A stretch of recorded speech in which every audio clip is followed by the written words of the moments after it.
Huh. So, Brian, is this the 28th? Thursday, the 28th, not the 27th? Because the count is the 27th. I would like to call the town's board meeting to order at 6:01. Can I have a roll call, please? Katie Fisher. Julie White. Katie Souls. And Brian Cirkvenik. Could I have a motion to approve the agenda? So moved. I'll second. Further discussion? All in favor? Aye. Aye. Any opposed? All right. Could I have a motion to approve the consent agenda, which includes the minutes for May 15th, 2024, resolution 2024-0601, surety reduction for Costling on Main? I move to approve the consent agenda. Second. Any further discussion? All in favor? Aye. Aye. Any opposed? All right. We will move on to open forum. So this is for business not on the agenda for anyone that would like to approach the board. They'll have 3 minutes of time and I'll admit people in the room first. So please raise your hand if you are interested. All right. Anyone online? Okay. Keep this moving along. Discussion and possible action regarding resolution 2024-0602, accepting the resignation of a trustee and filling the vacancy. Michael. Thank you, Mayor. Uploaded in the packet today is a letter of resignation from Trustee Nat Havens. And that letter was provided to the board about 2 weeks ago. It's unfortunate. Nat has had to wrestle with some personal issues and has ultimately looking to relocate to the Front Range to address those personal issues. Nat has been a long-term value member of the community. He was Fraser's first finance director.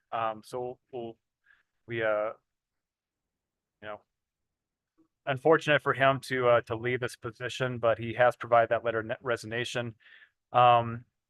With this type of resignation process, the Board of Trustees has the option to appoint a replacement trustee to that position. And I believe that is what the intention is here today. In the packet is resolution 2024-0602, which would, one, accept the resignation from Nat Havens and then look to appoint someone else in that position. Whoever the board determines to appoint for this trustee vacancy would serve on a term that would go through till the next regular election. So what this scenario is not a full term, and the way that this would work is whoever they appoint to replace that trustee position, they would serve in the role of this trustee until the election, the municipal election in 2026. At that point, when the board goes to have that next election, based on the seats available, whoever has the least amount of votes for that last seat would be awarded that additional 2-year term to keep the rotation for the Board of Trustees as it is now. So I will turn it over to the board and see how you guys would like to appoint this. I'd like to make a motion to appoint Adam Quicklin. He was the next most vote getter in the most recent election. He has served on the board before. He's been an employee of the town, has a vast amount of knowledge concerning public works, water rights, and I would like to nominate him as the next trustee. I'll second that nomination. Is there further discussion from the board? Is that something Adam's interested in? I have talked to Adam. He is interested.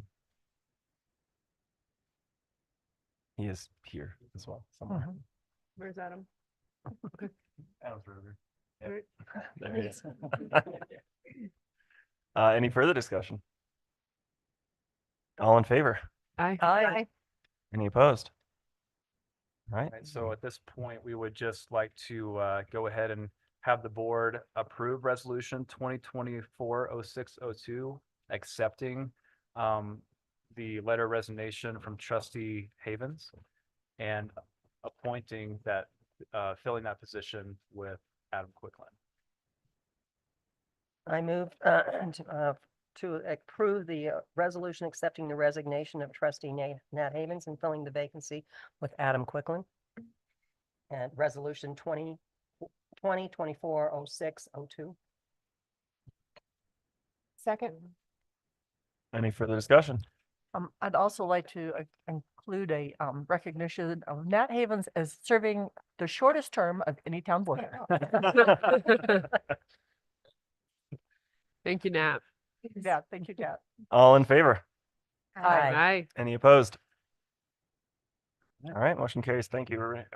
Cool. What we'll do now is move on for Caitlin will swear in, have Adam Quicklin take the oath of office, and we'll get him seated up here at the table. Okay.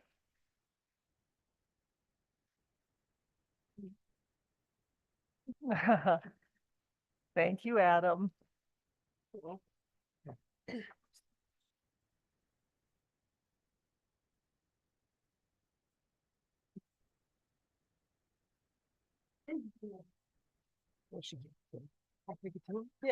I, Adam Quicklin, Do solemnly swear or affirm that I support the Constitution of the United States do solemnly swear or affirm that I will support the Constitution of the United States and of the state of Colorado, and of the state of Colorado, or Fraser Town Code, and formally perform the duties of the office of Fraser Town Trustee upon which I am about to.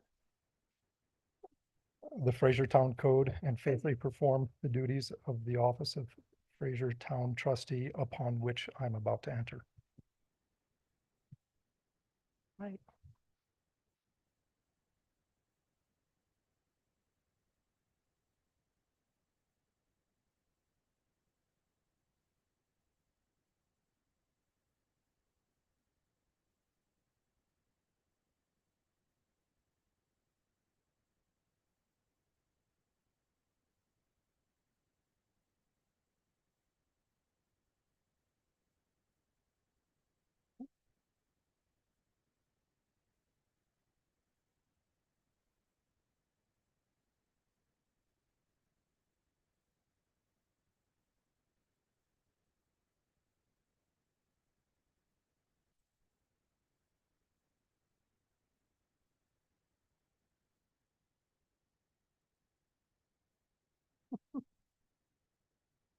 Oh, Adam, welcome back.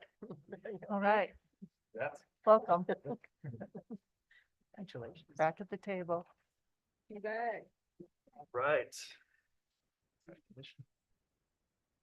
All right, we'll keep moving on to Wildfire Council update. Jessica. You guys have this in your, Yeah, in our packets. okay. Does anybody want physical copies? I'll take one.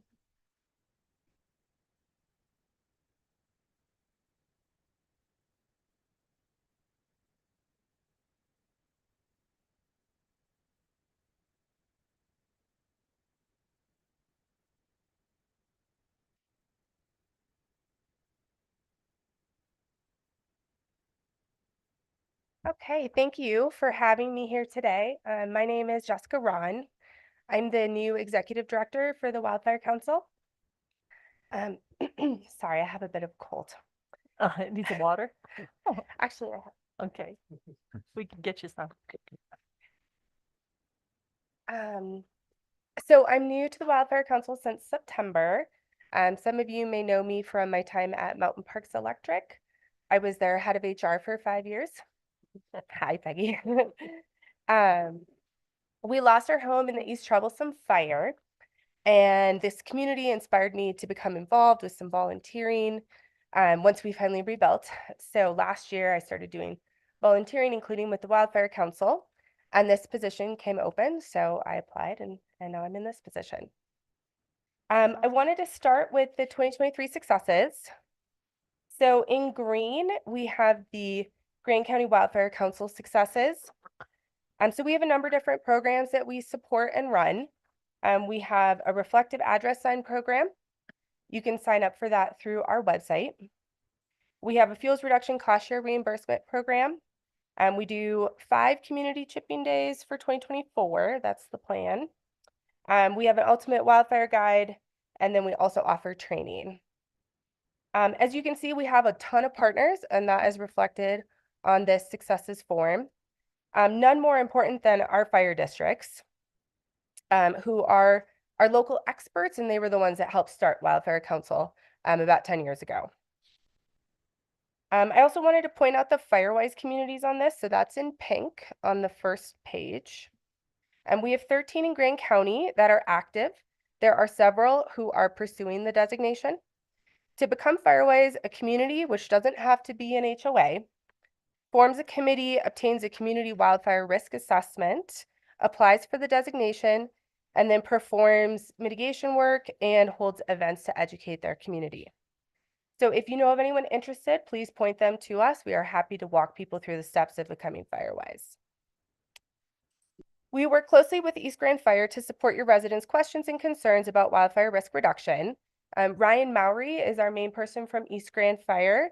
He completes many assessments for us that focus on different zones around the home. So there's 3 main zones when you're talking about wildfire risk reduction. Zone 1 is 0 to 5, so around the immediate home and structures. Zone 2 is 5 to 30 feet, and Zone 3 is 30 to 100. So at a high level, the zones explain how to reduce your risk by moving or removing fuels within those zones, and each zone has different requirements.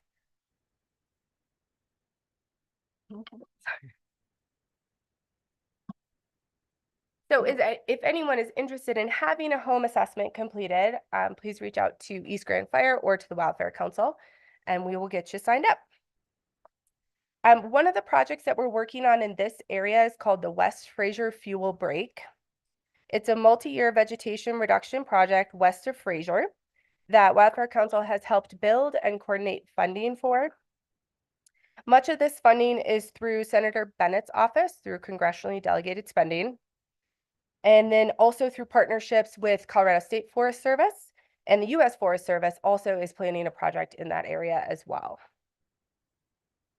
We're also working on about 175 acres of both mechanical and it's called hand cut and pile work in Winter Park Highlands and Granby Ranch areas. So it has a little bit of effect on this area as well as we talk about trying to break the fuels between different parts of the county. So we're going to be completing the 175 acres this summer. We've been holding a community chipping day in East Grand for many years. We're going to have another one this year on Saturday, July 13th. Anyone is welcome at any of these days, but obviously we do closer ones so it's easier for people to get to. All chipping days are 10 to 3 p.m. They're all on Saturdays. And materials guidelines, so what you can bring, are also on our website. That's bewildfireready.org. Our first chipping day is going to be in Kremling this year. It's Saturday, June 22nd. East Grand is the next one on July 13th. Grand Fire in Granby is July 27th. Bud Wilson Fire Station, which is the new station north of Granby, is August 10th. And we are adding Grand Lake back. So we're going to have one there across from Wolfie's, the new restaurant at Grand Adventures on August 24th. So one of the main things that we're working on right now is getting all of these projects and events and all the work that people are doing out in the community onto one centralized map. We're going to be advertising that on our website as soon as we have it ready. It can take a lot of years to build community projects. So if anyone in the community is interested in building any projects, please get in touch with us and we can help you move forward with them, including potentially with funding. So a lot of what we do is bring in funding to the community. On that note, we have about $1.6 million in grants that have been brought in by the Wildfire Council team in early 2023 or before. Some of them are multi-year, some have to be spent this year. Mainly these grants require a match and can be spent on large fuels reduction projects, so like the West Fraser fuel break, our community chipping days, and our cost share programs. So for the cost share programs, individual homeowners can apply to get up to 50% of your cost back from projects that you're doing around your home. Wow. So we require the home assessment. That's new this year. So we'll come out, do the assessment first. You send that to your contractors for bids, and then you can apply for that 50% cost share. An important part of our planning process includes the Community Wildfire Protection Plan for Grand County. I was hoping that we might be able to pull that up on the screen so I could kind of show you guys what we're talking about. Is that an option? Probably, it's just gcemergency.com. So it's hosted on the Grand County Emergency website.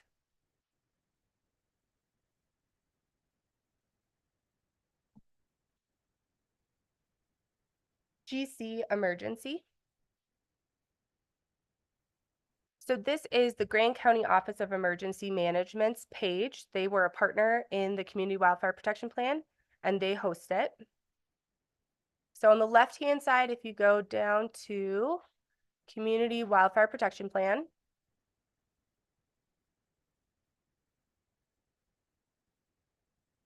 and then scroll down.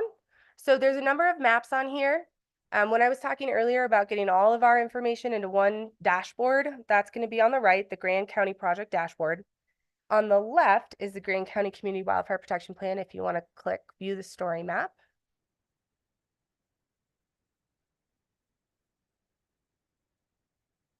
If you scroll down just a touch, you'll see some subheadings. So the risk hazard assessment, if you want to click on that.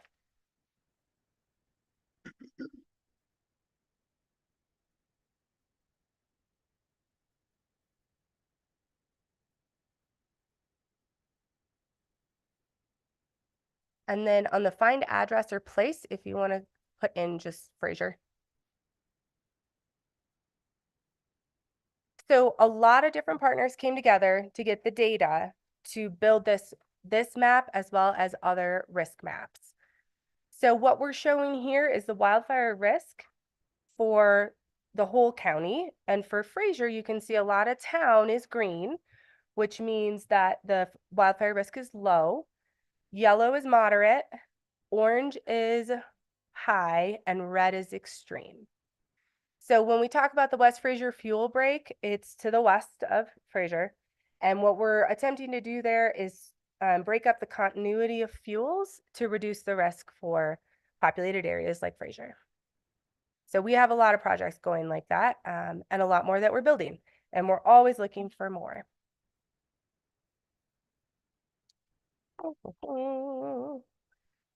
I think that that's all I really have, but I wanted to see if anyone had any questions for me about the council.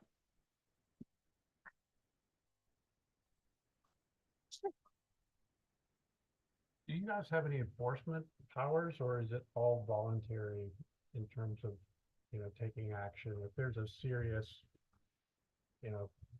fire hazard identified somewhere? So Wildfire Council does not have any enforcement ability. If there was a different kind of risk, the fire protection districts would probably have something to say about it. But as far as enforcement goes right now, what we're seeing is that insurance is becoming a little bit of an enforcer on some of this mitigation.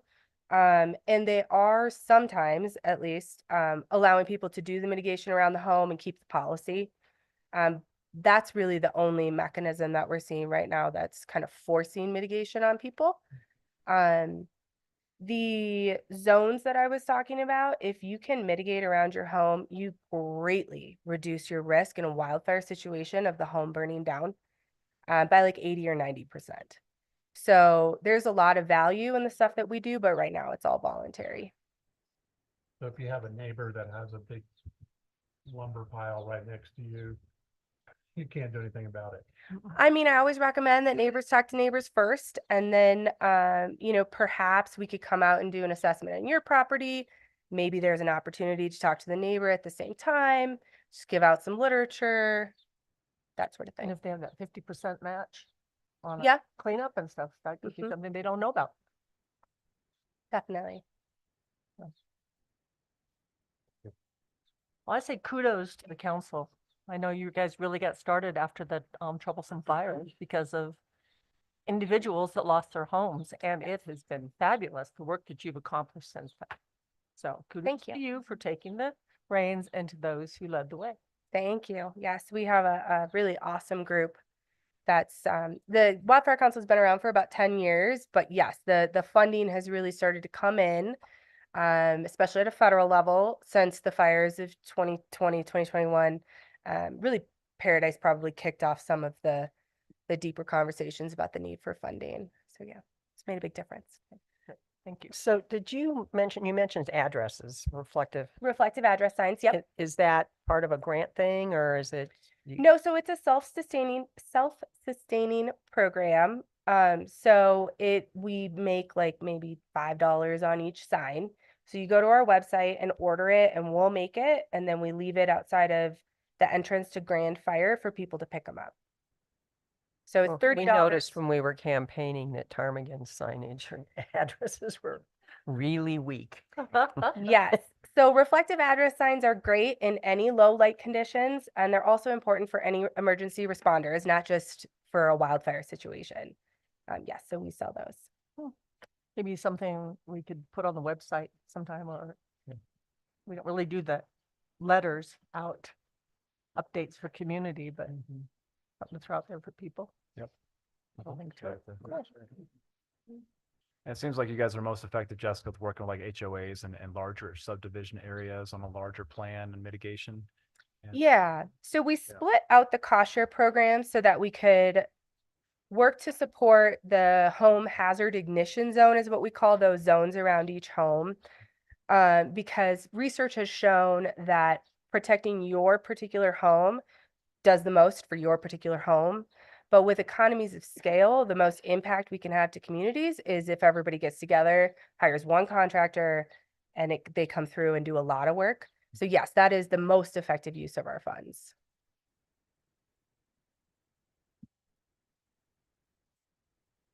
Up the, so there is a lot that fall around the railroad in the Grand Park area.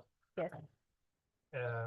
Are they responsible for mitigating that? And if so, have we approached them to take care of that? Because that potentially is a serious problem at Grand Park.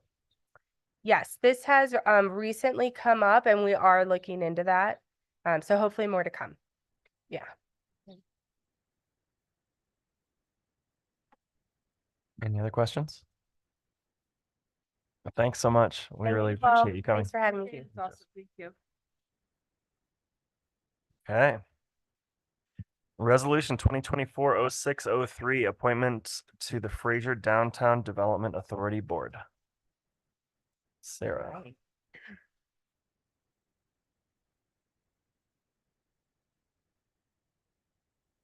Hello.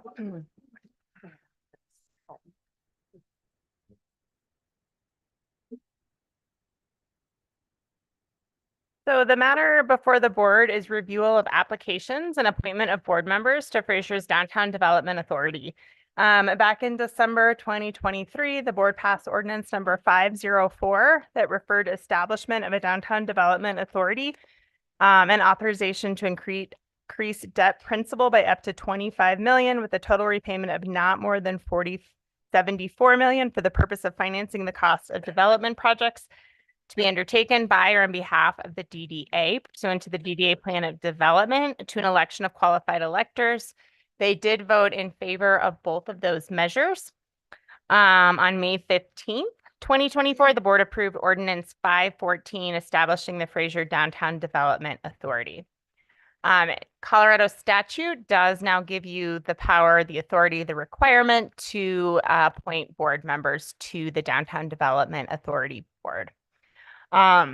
We are thrilled to say that we received initially 21 applications. Unfortunately, Scott, Lynn, and Amanda Miller are not to be selected. Amanda, it turns out Tame Wellness is moving location, so is no longer eligible. And Scotland asked to remove his application. So we have 19 to consider. Initial board member terms will be staggered with 2 terms expiring in June 30th, 2025, 2 terms in 2026, 2 terms in 2027. If you were to appoint more than 7 board members, the remaining terms would expire on June 30th, 2028. You may determine if you would like to select when the terms end or if you want staff to take care of that after this evening. We can get into the weeds on that one. The board member appointments will be pending the ordinance going into effect, which will happen June 20th. At that time, the board members for the DDA can begin meeting. They will be sworn into office. They'll take the same oath that our Fraser officials take. Board member responsibilities include electing board officers, establishing the bylaws, rules, regulations, operating policies for the DDA board. They'll work on the vision, mission, objectives of the DDA, hold regular meetings, submit annual operating plans and budgets to the Board of Trustees, perform fiduciary duties, act in the best interest of the town, the DDA, Fraser's business community, residents, and visitors. They will implement or adopt and implement a plan of development, which will be approved by the Board of Trustees after receiving a recommendation from the Planning Commission. They'll be involved in strategic planning and evaluations of projects and priorities, capitalizing on opportunities for tax increment, evaluating, determining financial strategies and funding options, supporting and facilitating projects, events, and activities that are part of the plan of development, working closely with the Town of Fraser staff and Board of Trustees, engaging in collaboration and partnerships with businesses, individuals, and different entities, entering into agreements with said entities as appropriate, and communicating and engaging with the public. As they will be creating their own bylaws, they will be establishing how often they meet and things like that. We would envision that perhaps it would be every other week initially as we're working to kind of create some of these formation documents and get things rolling, and then perhaps on a monthly basis after that. But again, that would be determined by the board. Board members are held to the same standards of conflict of interest as other citizen, quasi-governmental, and governmental boards. We as staff would recommend that you strive to create a well-rounded, balanced, and diverse board. We have sought applicants with a variety of qualifications and backgrounds. These different areas could include, but are definitely not limited to, things like urban planning and community development, strategic planning, legal expertise, finance, fundraising, budgeting, accounting, grant writing, economic and business development, entrepreneurship, tourism, hospitality, real estate, commercial development, affordable housing, the arts, events planning, marketing, community outreach, destination management, sustainability and environmental stewardship, areas such as engineering, utilities, energy, transportation, or public safety, placemaking, streetscaping, landscaping, or parks. So really, I think there's a vast range of skills that could prove useful to this board.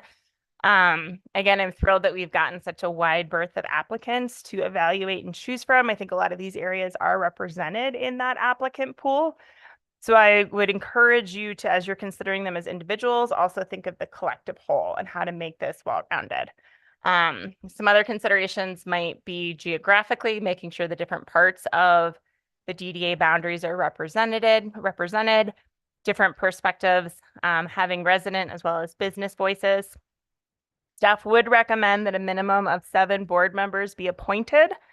You can appoint up to 11 based on statute. A larger board definitely could provide benefits in allowing broader community representation and engagement, trying to catch some of the momentum of the number of applications we've received. That is a larger board to manage, so that's another consideration there. But statute allows anywhere from 5 to 11. The resolution is written such that you can set a range, but then choose to appoint a certain number of members this evening.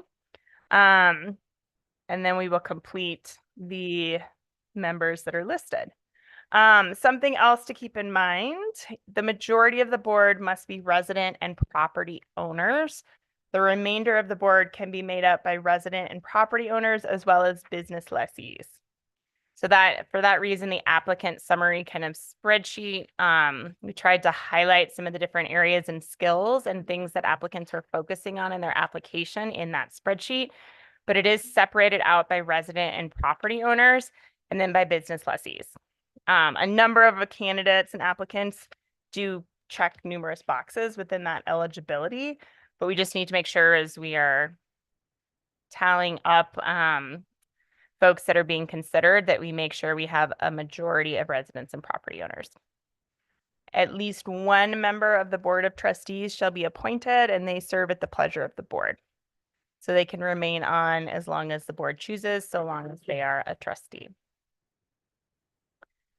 Does Any, the board member also count towards the number of residents and property owners? no. Okay.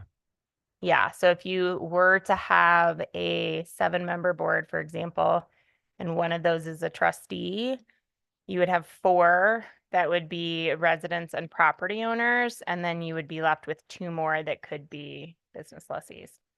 Unless the Board of Trustee also happens to be a property owner or resident within the DDA boundaries. Then what? Then they could check that box for resident and property owners. So then it could be 4 and 3 Yes.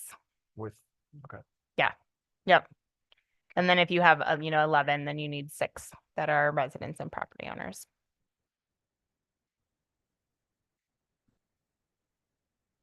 Any questions? And again, before I hand it over to the mayor and the trustees, I do want to thank everyone that applied. It was really exciting to see so much interest and we appreciate your applications. And hopefully we'll have an amazing board and be able to do a lot with this DDA. Board meetings for the DDA will be public meetings. They will be published. So those who are not selected, I would encourage you to still stay involved. You're welcome to come share your opinions. And stay tuned for other opportunities to help shape our downtown and our community as a whole.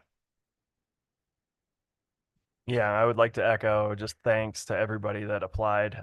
It's an unbelievable list of people, and I only speak for myself on this, but it'd be my opinion to elect an 11-person board because I don't want to lose any of you guys. So obviously we do need to trim it down, but the maximum for this first DDA, since we have so much momentum going for it, that would be my recommendation. But board, we can discuss that.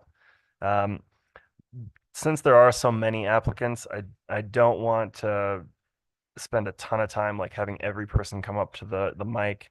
So what I'd like to do is open it up for questions for the board to ask specific people. And maybe I can just run through the list and we can find out who's in the room, who's online, just so we know if there's somebody How about that if we isn't going to be give available. people that are here, give them just 2 minutes, say who they are, we can see their face, and just cut to the point. It's up to the board. Something quick, I have because to, you guys don't want to be stuck here forever either, right, but you're here. I don't need to do it. Well, You you're know the what I'm only saying? you're the I- only trustee that applied, so I think you're a shoo-in. I know, but I'm saying, Not necessarily. not we have to necessarily. appoint- I just am saying like, I kind of panicked right before noon and was like, oh my gosh, what if no one signed up? But there's so many awesome applicants and I'm just like, it's almost better that there's just more diversity, you know? Don't we need one board member? Yeah, we need one board. You have to have No, one. but that board member, I don't think we made it clear or put out the expectation that they completed the application. So I think you could definitely appoint Katie as that board member or somebody else who is interested and you thought would Yeah, be if a good anyone else is representative. interested in doing it from the board. Any other board member? Correct. Correct, but I wouldn't want to make it because all these people are so great. I would take it as a board member, but Yeah. I wouldn't take away from it. I mean, these applicants are amazing, you know? So I'm interested Okay. in serving from the board She because can I've do been involved with this process from the beginning, just to throw my hat in. Okay. But I don't own it, so if there's somebody that really, really wants to do it, you can do it, but I'd love to be involved in this initial process. Right. Well, you were instrumental in getting it passed. I agree. I think you should do it. Okay, so then we need to pick 10 people. Well, do we Right? really want 11? I mean, So 11 seems like a lot to me. Yeah, I don't 11 is a lot. So my reasoning for 11 is, like I said, the momentum that we have on this, I want to include as many people as we can. I think there will be attrition. I think people will decide that it's not for them, and we can decide if we want to replace them or we can go down to a smaller board. And people are working. These are business owners. These Right. are, these are busy people. Their hours vary. Like, Right. you don't know. It's a lot easier to get quorum when you're starting with 11. Well, and I would imagine that the DDA can write into their bylaws something to that effect, that if they're unable to keep 11 members on their board active, that they can go back down to 9, something like that. It's currently written as between 5 and 11, so it's already in there. All right, so that's just wide open. We don't have Mhm. to- Okay, so can we please let the folks that are here just introduce themselves? I'd like to put faces to the names. 1 Okay. minute. All right. Yeah, Um, 1 minute. we'll start at the Anyone top. wants to? Wham bam. Thank you. Um, yeah, exactly. Abby Samuelson, come on up to the mic. Here now in person. Yeah, Yeah. 2 minutes though, Abby. You were. Was I? Sorry. No, Hi. loud enough. My mom can't Thank you. hear. I'm Abby Samuelson. I've lived here for 14 years and I'm really excited about the DDA. I did a lot of research on it. What else do I need to say? That's perfect. Cool. Thank you. Thanks. Next, Anastasia Sesnick. Hello, thank you for having me. I'm Anastasia Sesnick. I am the owner of Yellow House Massage and Bodywork. I operate out of Gather Collective, the old Victorian house. And thank you so much for your consideration. Thank you, Sarah, for all your work. Really appreciate you. Thanks. Angela Nichols. Hi, pleasure to be here. I'm Angela Nichols. I'm actually representing Fraser River Beer Co. But my background is in recreation and fitness. And I also run a business that does planning for planned communities. So I see where, for me, that's why I'm here, is really to be able to offer that. Great, thank you. Barry Young. I am Barry Young. I've lived here 13 years. I am the owner of the Fraser Valley Distilling Company. And I'm just so excited. What I'm really excited about is so many young people in the room, but we need at least one old person. Thank you, Barry. Bill Palmer. Hi, everyone. Bill Palmer, co-owner of Winter Park Fraser Tire and Auto. Own that with Joe about 8 years in April. Live in Fraser with my wife and 2 daughters. Thanks, you. Bill. Thanks, Bill. George Wiley. I don't see him in the room. Is he online? Yeah, online. No, George. Okay. Greg Beckler. Hey, Beckler.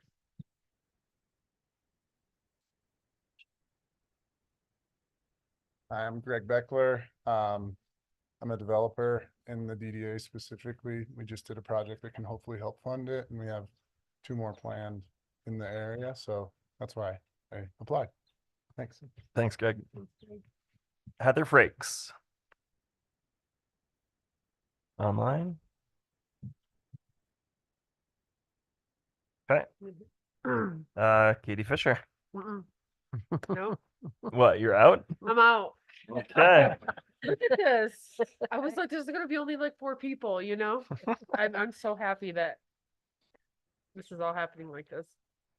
There's Great. so many good people. Kelsey Young. Yeah, let's see. I'm Kelsey Young. I've lived back up here for 8 years. Was born up here way back when. And I've been a landscape company since I was in middle school. So I got a good idea for that. So thank you. Awesome. In the E EDAC. And EDAC, yes. Lori Hannon. Hi, I'm Lori Hannon. I'm a resident of Fraser. I've been in the county for 6 years. I've been working in Fraser for 5. I'm a global project manager. I also work, like I said, in Fraser, and I work for the county as a deputy coroner. Great. Thanks, Lori. Michael Brown. Hi, I'm Michael Brown, proud owner of Grand Mountain Rides. We've been going in the valley for about 4.5 years. Proud Grand County resident for about 8.5 years now. And I will say, Sarah, you've been awesome. So, absolutely. Thank you, Michael. Nick Crabb. How's it going, everybody? I'm Nick. I'm the owner of Camber Brewing. I have 2 kids and am a landowner, a landlord, business owner, and business lessee. So I just have a whole broad range of everything you guys are asking for. So also been up here for about 6.5 years. Awesome. Thanks, Nick. Great. Nicole Spiteri. Hi, I'm Nicole Spiteri. I've been up here for about 8 years. I have a degree in hospitality and I've worked in hospitality for those 8 years up here. I've also recently opened a donut trailer that sporadically shows up in Fraser every so often. So thank you. I also served on EVAC. Yeah, thank you. Thanks, Nicole.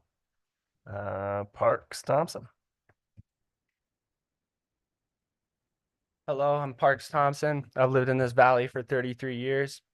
I'm co-owner of RMR, Rocky Mountain Roastery, Avalanche E-Bikes, Coit & Co. Watches, and I'm the assistant film festival director for Winter Park Film Festival. I'm very invested in this community and I'd like to serve it wisely. Thank you. Thanks, Parks. Stephen Fitzgerald, online. There we go. I finally got unmuted. Hi, everybody. Steve Fitzgerald. You may know me from Fraser Valley Arts and the Public Arts Committee. I share the wide sentiment about how encouraging it is to see so many great people be interested in this. What you may not know about me is I had a 35-year career, including being in the C-suite 3 or 4 times. So I'm used to complex projects, and I run my own consulting business doing strategic planning. So that might fit. Thanks. Thank you, Steve. Susan Kuglich.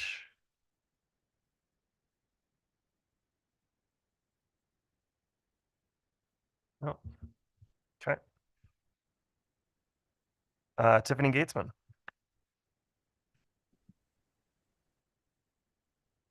No.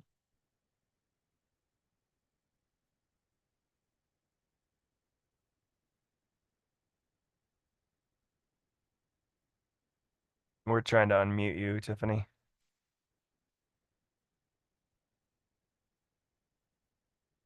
Maybe she stepped away. We'll come back to her. Oh. And she Are you there? She's gonna say, I know she told me she'd be driving back from meetings in Steamboat, so she might be having connection.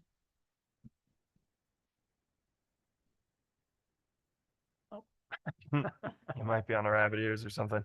We'll come back to you, Tiffany. Tim Kopke. He let me know that he was gonna be out of town and not able to make it this evening. Okay. All right. Tiffany, we can try you now, or we can try again in a minute.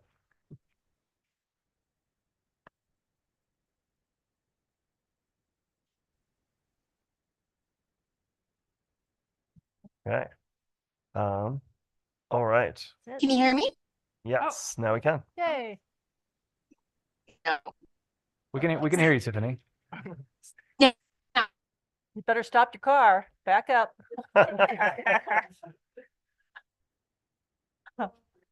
Don't cause an accident.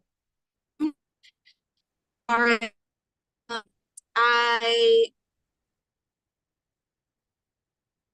You're cutting in and out. We'll come back to you. We'll have the board ask some questions and then we'll come back to you. If that's all right. Okay. So board, do you have questions for the applicants?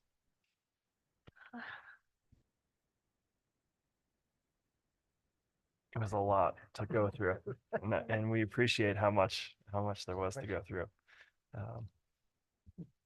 Let's see.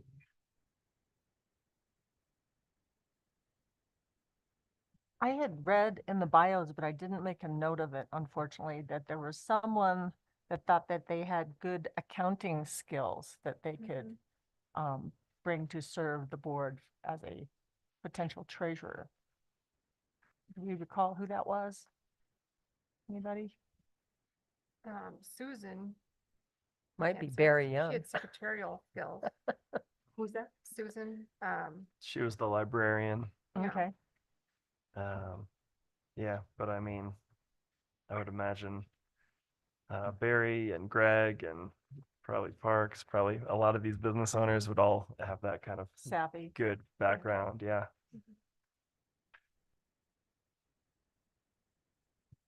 Well, Let's see. Greg, I got to put you on the spot.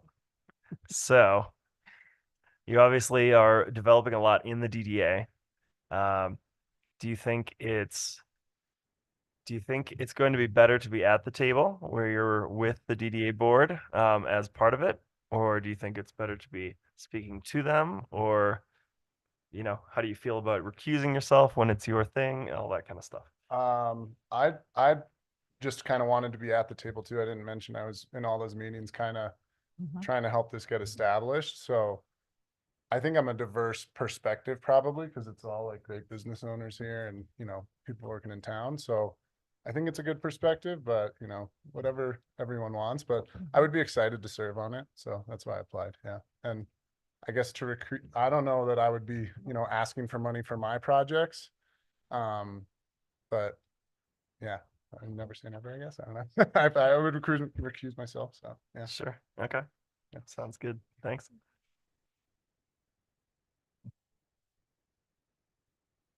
yeah, Greg did play a valuable role just as a citizen at the DDA meetings and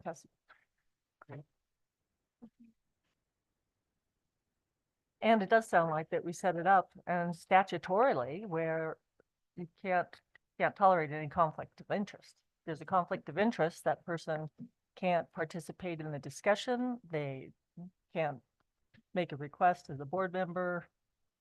Any of that, so. Yeah, and I think it can get sticky. I think you have to be really careful to make sure everything's above board and proper recusals are happening. But again, in the grand scheme of thing, it's a relatively small geographic area, small community. I think you're going to see potential recusals from a number of members depending on what's.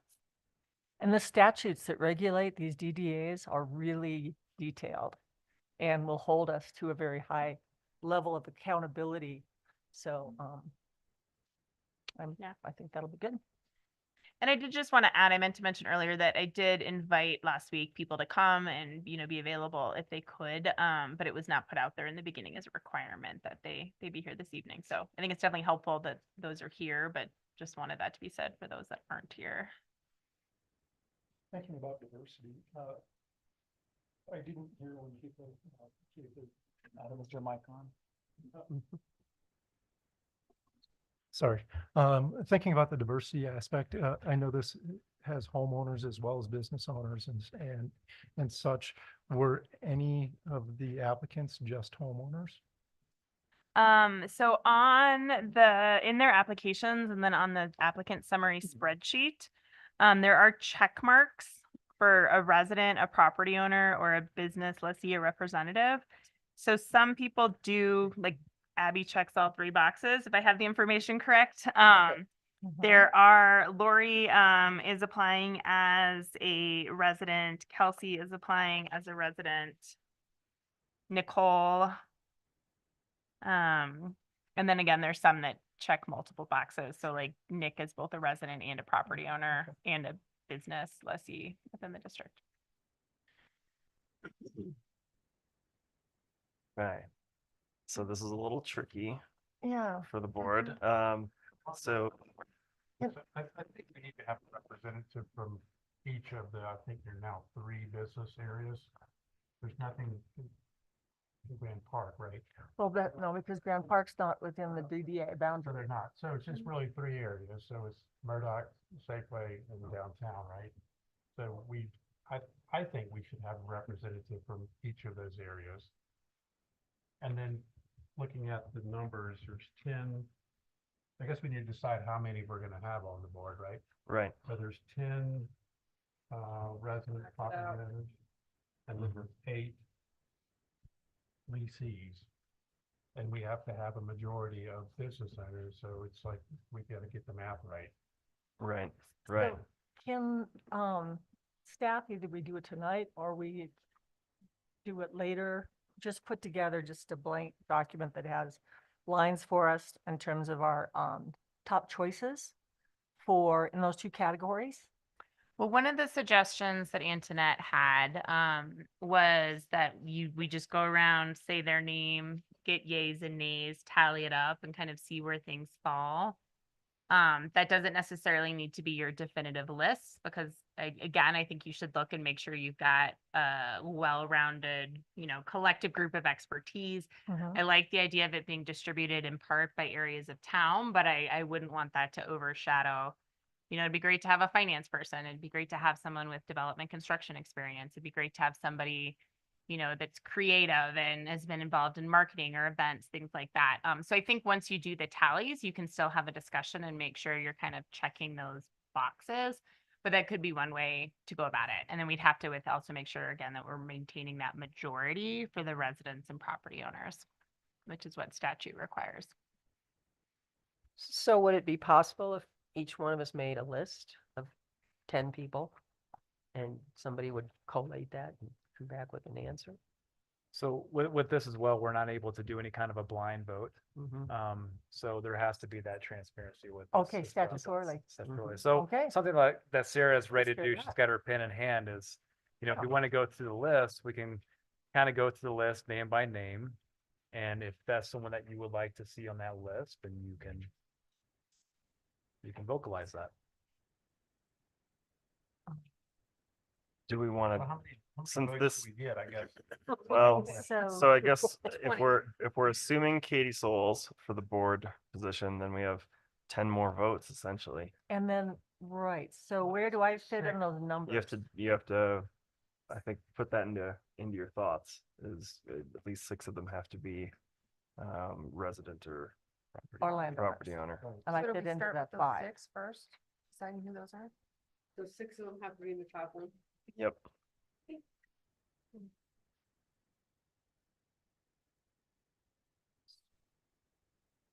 And then then again, te- when and you then- get to the Okay. minority half, Right. those can still be residents and Right. property owners. So really for that remaining, it would be 4 in this case. Right. They can come from any of the categories. You just have to make sure, if we have Katie as our trustee and we're going with 11, we need 6 that fall into that resident and property owner category. Okay. But we only get 6 votes. No, you'll get a total of 10. So the 6 have to be from the resident and property owner list. The remaining 4 can be of the Right, that's entire what I'm list. saying. The first list, we get 6. You can't vote for everybody. Right. Mm-hmm. I mean, technically, you could put all 10 in the resident and property owners list if you wanted to. If you wanted to pick all those. Required to be at least half, has to be property owner or a resident. The majority. The majority. So it could be, Sarah, it could be, everyone could be from that list. Correct. essentially. So I mean, if you wanted to start there, that's somewhere you start. But otherwise, if we want to go through in the order of names, we can kind of look at the tally and then compare it bring them into the buckets for the residential and property owners, and then for the business lessees. And I might recommend you do that you just look at the whole list, and then, if you need to shift to get more residents or property owners, statute requires that. So even if they didn't get as many tallies.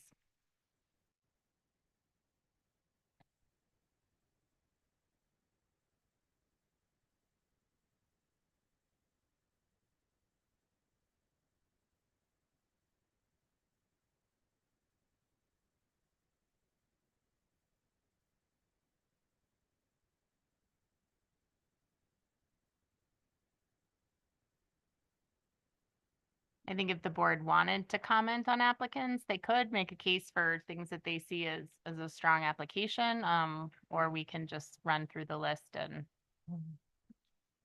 Yeah. Tim Kepke's out of town, and he was initially very reluctant participant with this, with the DDA. He owns the old Fraser Market building right in the heart of Old Town Fraser. And I think that he would be good because he brings a really different perspective and that he's been here for a long time business owner. So I will speak for Tim.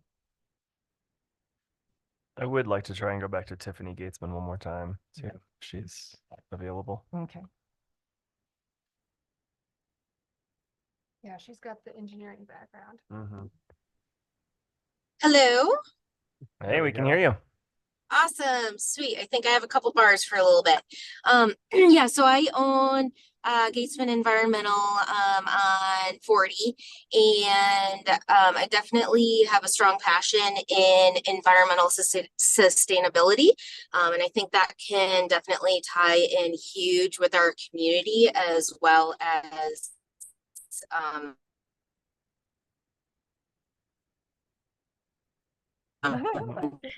Lost you again there.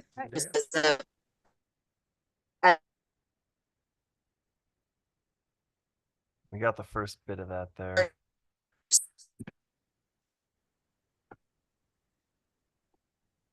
Right.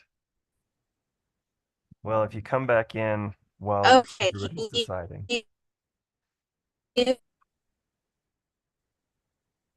You're breaking up. Yep. All right, can you hear me a little bit better now? Yes. Awesome.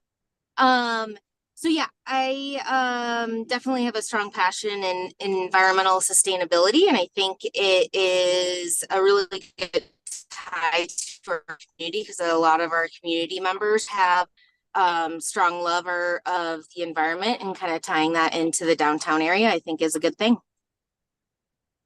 No, I'll just leave it there if I can't get a hold of you. No, that's great. Thank you very much. Awesome. Thanks, guys. All right. How are folks feeling about their lists? Ready or no? Oh, it's hard. Sure. It's hard. You guys know Lori Hayden personally? What's that, Katie? Wicked smart. She's super smart. You have to talk a little slower. Lori Hayden, I don't know if you guys know her personally. Probably you don't see her around much because she's probably going to school or working. She's really, really smart. I'm putting her on my list, so you know. But you might not see her if you know. Works for the county. Probably how many degrees do you have, Lori? Yeah, a couple master's degrees or something. Smart.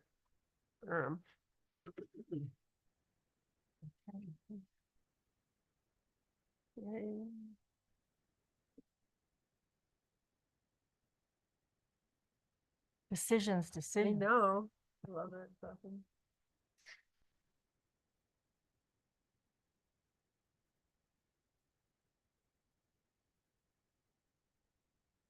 You get 10. Okay. All right, I think I've got mine.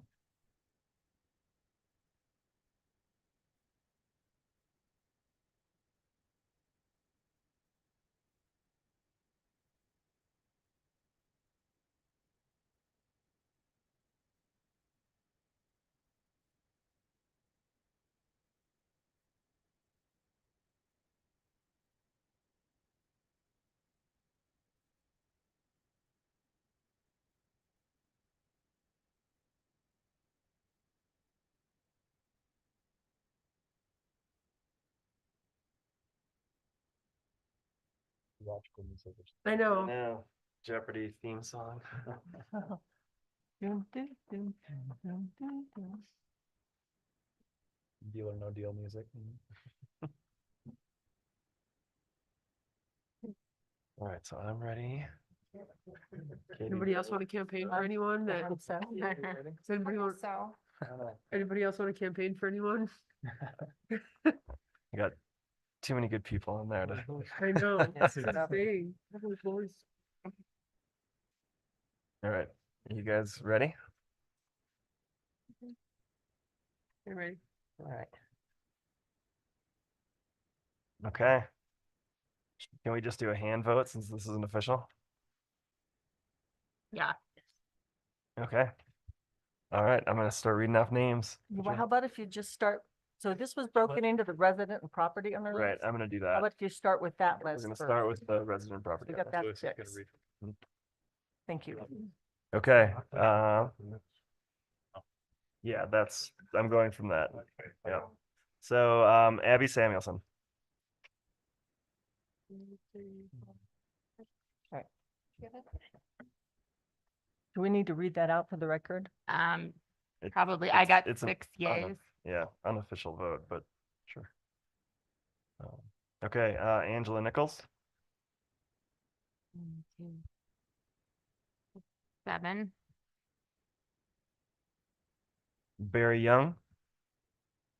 Dang, this Okay. is. Greg Beckler. Can you call out the numbers? Yeah, 6.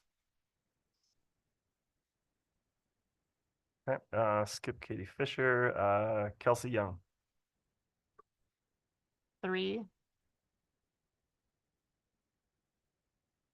Lori Hannon. 7. Nick Crabb. Okay. 6. Nicole Spiteri. 2. Tim Kepke. Oh, sorry, Steve Fitzgerald. Darn it. So did I already give you my 6? 1, 2, 3, 4. You could have more. Okay. Okay. So for Steve, I got, can you do Steve again, please? Yes, Steve. 1, 5. Okay, Tim Kepke. 2. Okay. Skipping Amanda Miller. Anastasia Sesnick. 1, 2, 2. George Wiley. 0. Heather Frakes.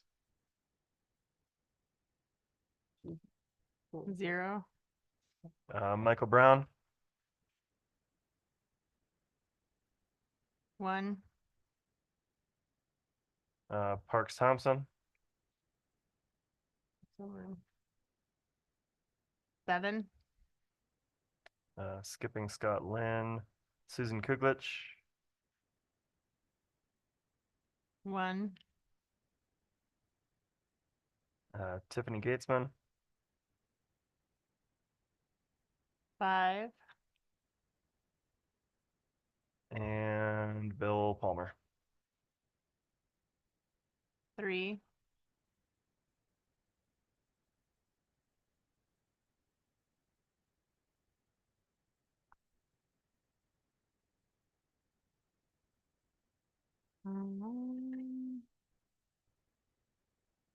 All right, so your highest counts. Give us just a minute here. Mm-hmm.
So we have Angela Nichols, Barry Young, Lori Hannon, and Parks Thompson all received 7 votes.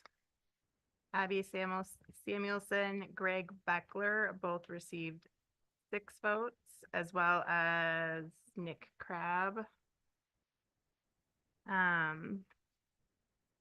Tiffany Gatesman received 5 votes, as well as Steve Fitzgerald.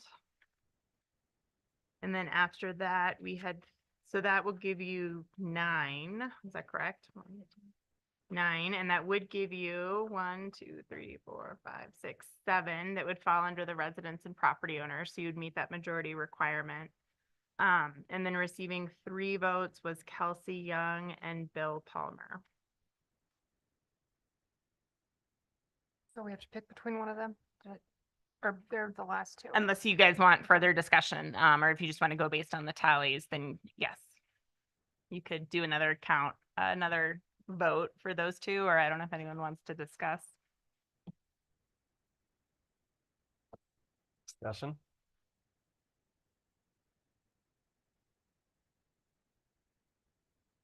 It's stop at 10 too, right? No, I just like an odd number. Well, because I'm 11. Well, yeah, but for the total board. You'd make 10. Oh, okay, right, at this stage. Mhm. Yeah, no, we need a odd number. I think we got to choose one of the 2. And it's too many.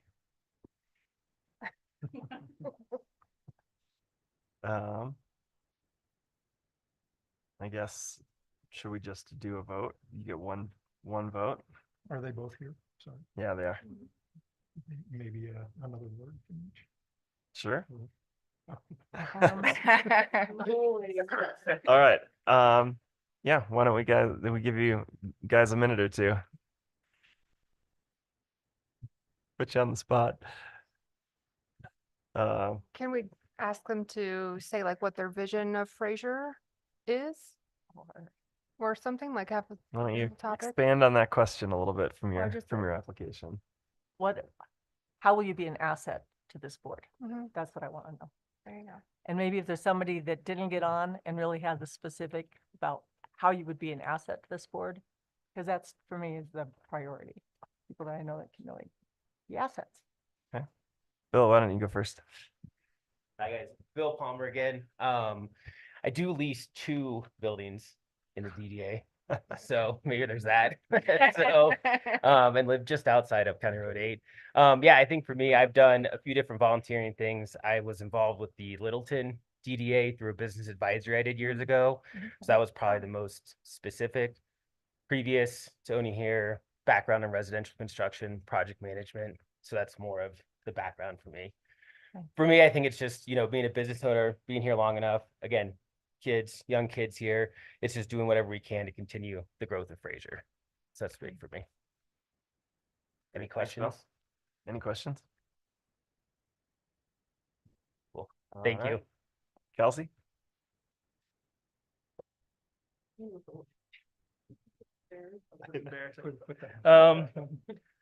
I've been on EDAC for the last, I think, 3 years. So I've kind of been part of the process, getting this DDA going and everything.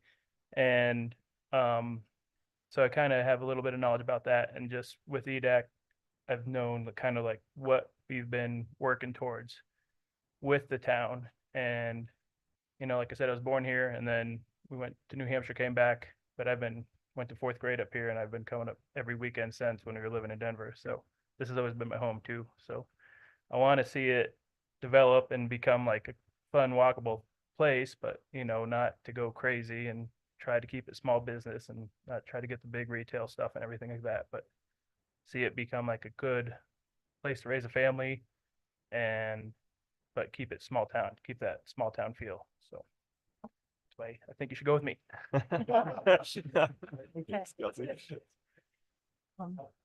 So we have to select one more person. One more person. I'm just gonna chime in. The Barry's president of the EDAC, Economic Development Advisory Committee.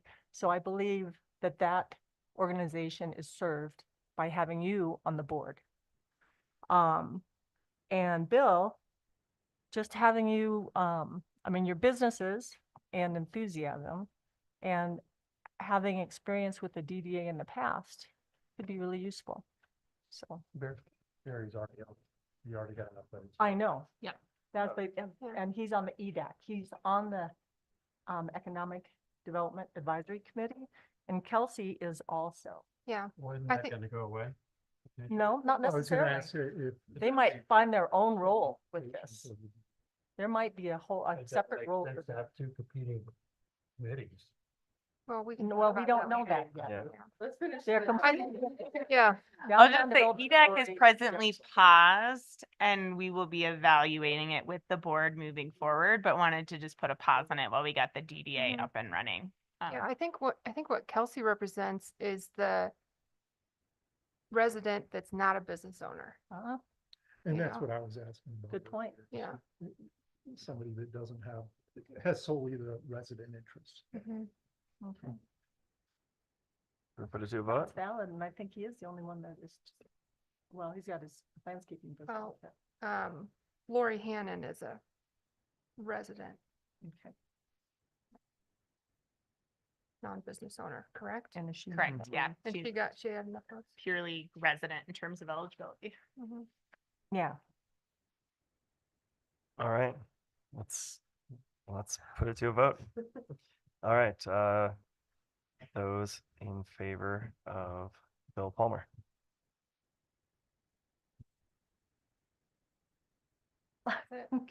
That 5. It's 5. Okay. All right. So we're good then, right? So I'm gonna go ahead and do Kelsey just for my Kelsey? records. Too, thank you. Just in case someone was abstaining. All right. So who do we have? So you have Abby Samuelson, Angela Nichols, Barry Young, Greg Beckler, Lori Hannon, Nick Crabb, Steve Fitzgerald, Parks Thompson, Tiffany Gatesman, and Bill Palmer, and Katie Souls. Did you say Steve? Yes. Okay. Thank you to everyone who applied and who came this evening. It's exciting. And the meetings will be public. So if you want to participate, still to throw your 2 cents worth in, you'll be able to do that. We still do need to have a resolution passed. So someone does need to. Real quick state, before you 11. do that, Yeah. do you want staff just to determine the terms? Or do you want to tackle that one as well? The staggered terms? What do you think, team? Oh. We could just go by votes. You can put me down for 2 years, because there's a chance that I'll only have 2 more years. You are separate from that. Okay. Can we have staff take care of that? I mean, I think we should ask the applicants what they want first, right? Maybe they don't want to be on more than 2 years. How is it staggered? 2, 4, and It is staggered. 2 will expire in 2025, 2 in 2026, 2 in 2027, and the remainder will be in 2028. I think asking them what their choice is would be a good starting point. Yeah, let's leave it up to the staff. Okay. Yeah, I can email them and see if people want to be on for less than 4 years, and then we can maybe just go down that valley and. Sounds So good. that doesn't have to be determined. Right. No, believe so. Okay. Go ahead, Parks. I personally want 4 years because I feel like we need a long-term commitment for this, and these developments are gonna take far longer than that.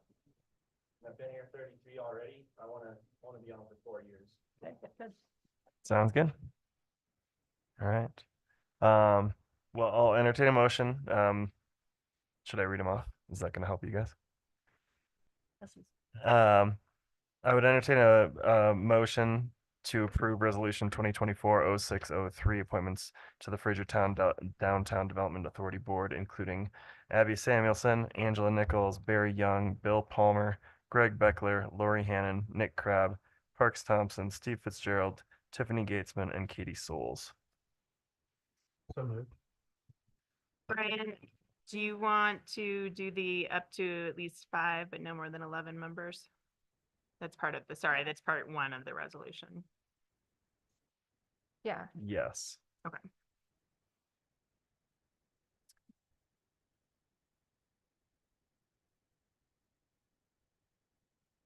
So we have a, We have a motion on the board. Do you want to add that to your motion?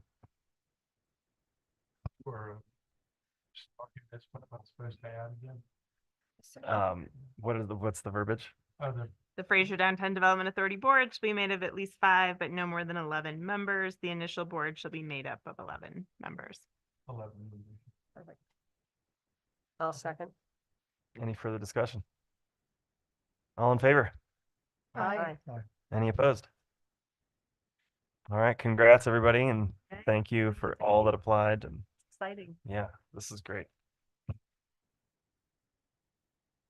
That's cool. Okay. Very, very. That one old guy. Did well, good. Thanks again for everybody for applying.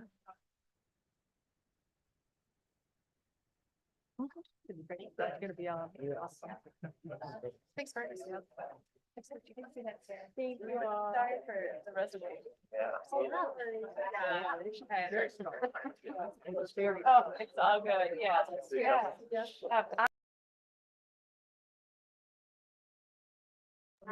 Very strong people. All right. That's tough. That's tough. Tough decisions. It's a really hard decision for sure. But he didn't get on. Mhm. If he was there, maybe he would have sold himself.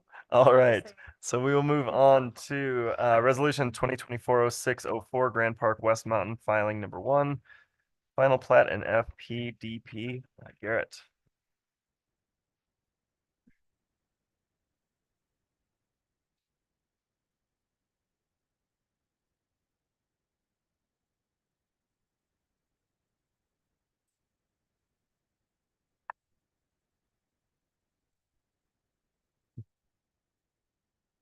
Okay, thank you, Mayor Survivenic and trustees for your time and attention this evening.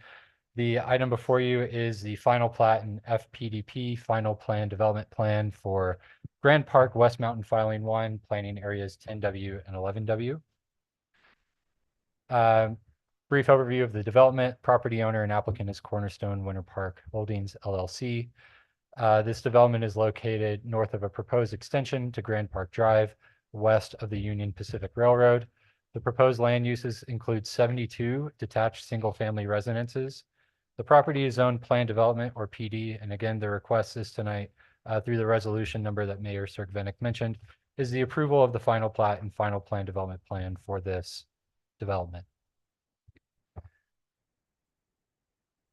Here's a map showing the overall location of the development in relation to the Leland Creek subdivision is to the southeast in Winter Park. It's maybe kind of difficult to make out from the screen, but there's a dashed line kind of adjacent to Leland Creek itself. That is the boundary between Fraser and Winter Park.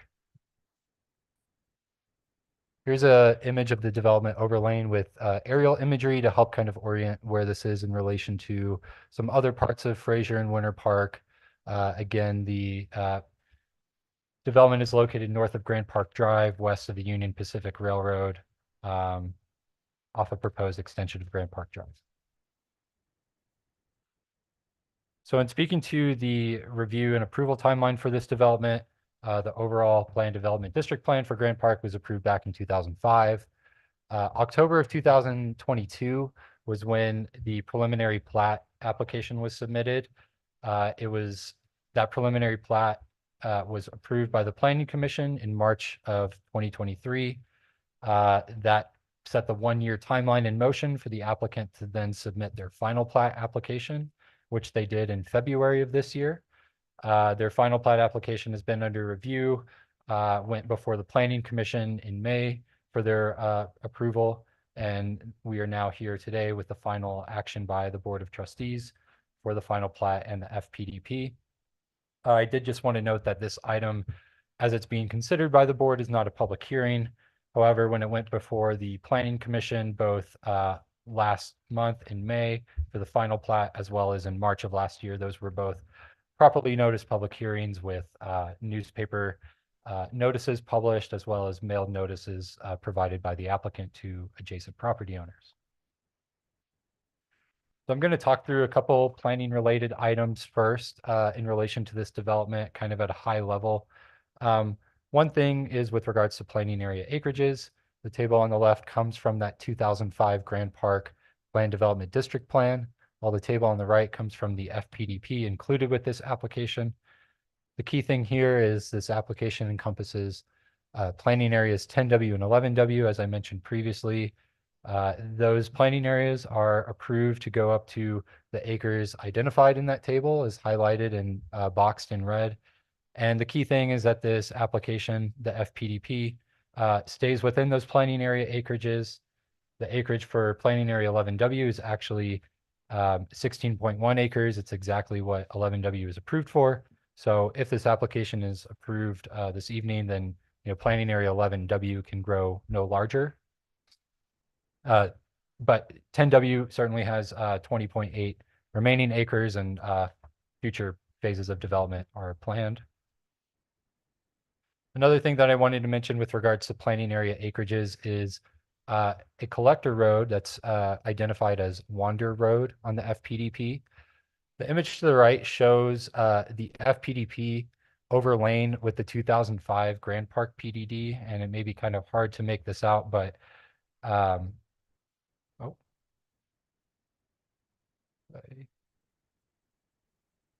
apologies. Let me get back to that.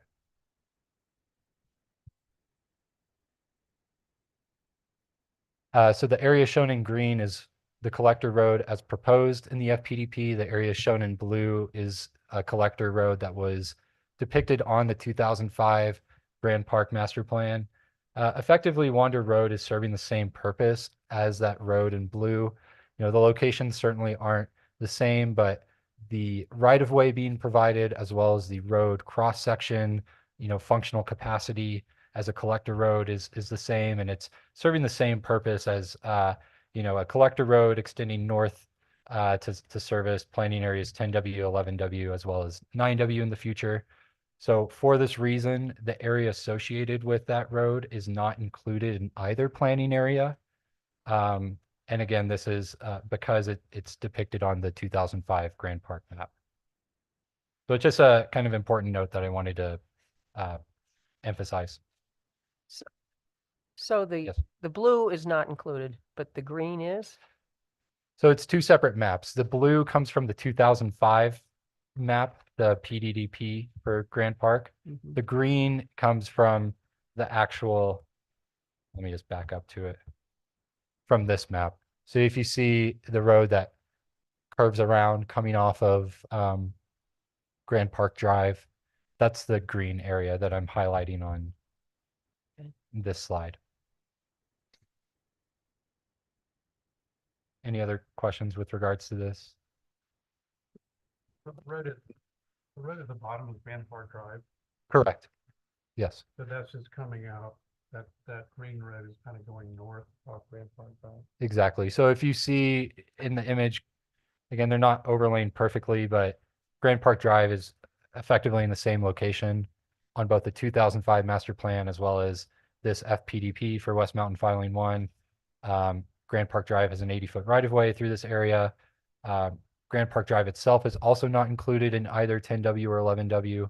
And this is consistent with, Old Victory Road, other parts of Grand Park Drive, kind of in the meadow area. Absolutely.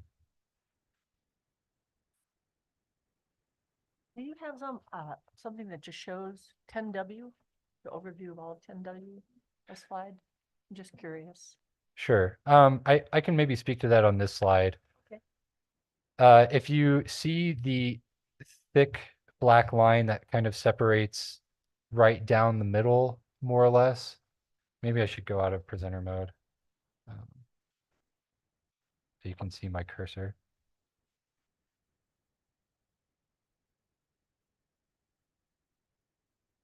You see right where my cursor is moving? Trustee Souls? Kind of in the middle of the, yeah. Okay, thank you. It's roughly in the middle of the larger group of larger lots. There's a thick black line. Everything on the left side of that is planning area 11W. Everything else is planning area 10W. So these smaller lots, that's what's being called 10W.1.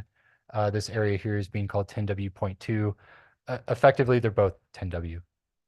Okay, and then the undeveloped portions of 10W are up to that next solid black line or the furthest one? So these two areas are just depicted as future 9W on the left and future 10W on the right. These are not finalized boundaries. I think they're just more conceptual, approximate locations, if that makes sense. So in speaking to some items related to open space and landscaping, so the gray areas kind of, again, along Grand Park Drive and in between some of these larger lots, those are dedicated open space. It's platted as Tract A, and they are located within planning areas 10W and 11W. So every planning area is required to have a certain percentage of open space within that planning area. This is based on the 2005 Grand Park Master Plan. And for 10W and 11W, 15% of their land area must be dedicated open space. And the application meets this, and it actually slightly exceeds this, both when you look at the entire, West Mountain Filing 1, 10W and 11W together, as well as if you just look at 11W by itself and these portions of 10W by themselves. They each have at least 15% open space area entirely contained within this Tract A. One other thing that I wanted to note is that town code does not require landscaping in these open spaces when you have a purely residential use in a planned development district like this. So commercial uses or mixed use districts in Grand Park or other planned development districts like Rendezvous require landscaping, but residential do not. However, landscaping will be provided on the, lots themselves as homes are built, to meet Grand Park's design requirements and so on. But, broadly speaking, the applicant has indicated that they will preserve as many existing trees as possible on the site, and that's certainly appreciated by town staff.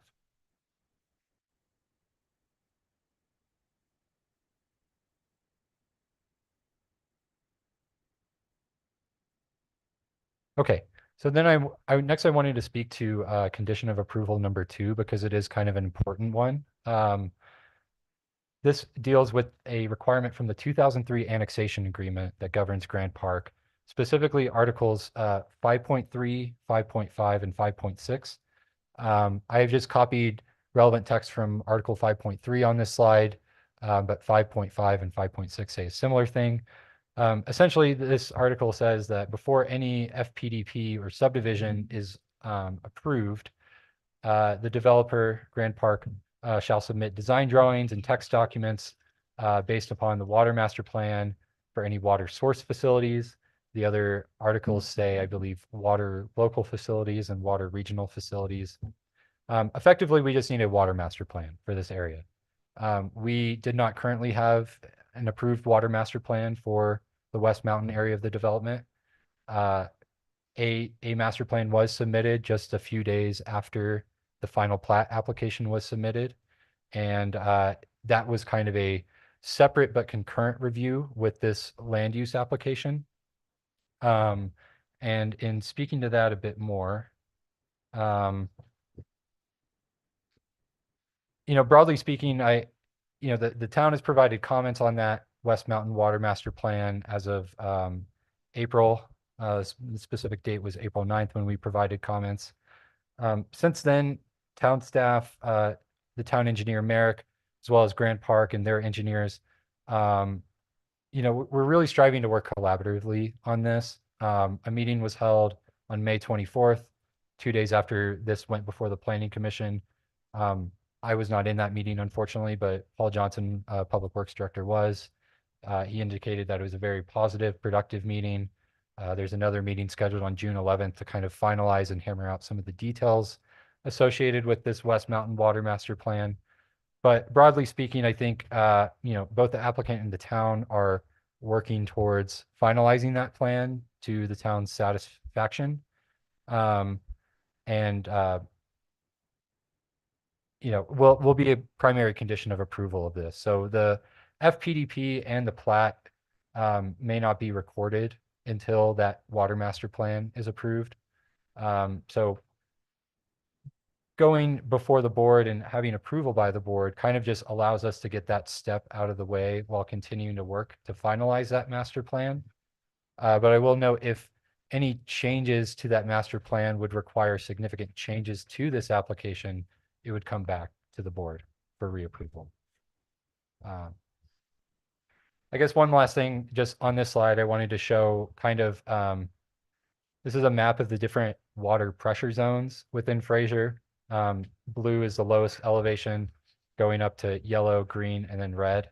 And something that I wanted to note is that the boundary of the pressure zones along West Mountain are not necessarily finalized on this map.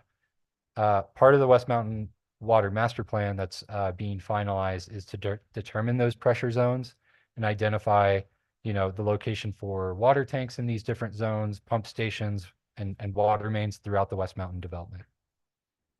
Are there any questions with regards to this? There's that big gap in the middle. That's still Grand Park, right? It's just gray right now. Correct. So you're talking about kind of to the southwest of the yellow area. Yeah, that even now in the middle there, where it says Fraser, yeah. Sure. Yeah, so all that area, I guess the boundary of that yellow line is not necessarily determined or accurate per this map.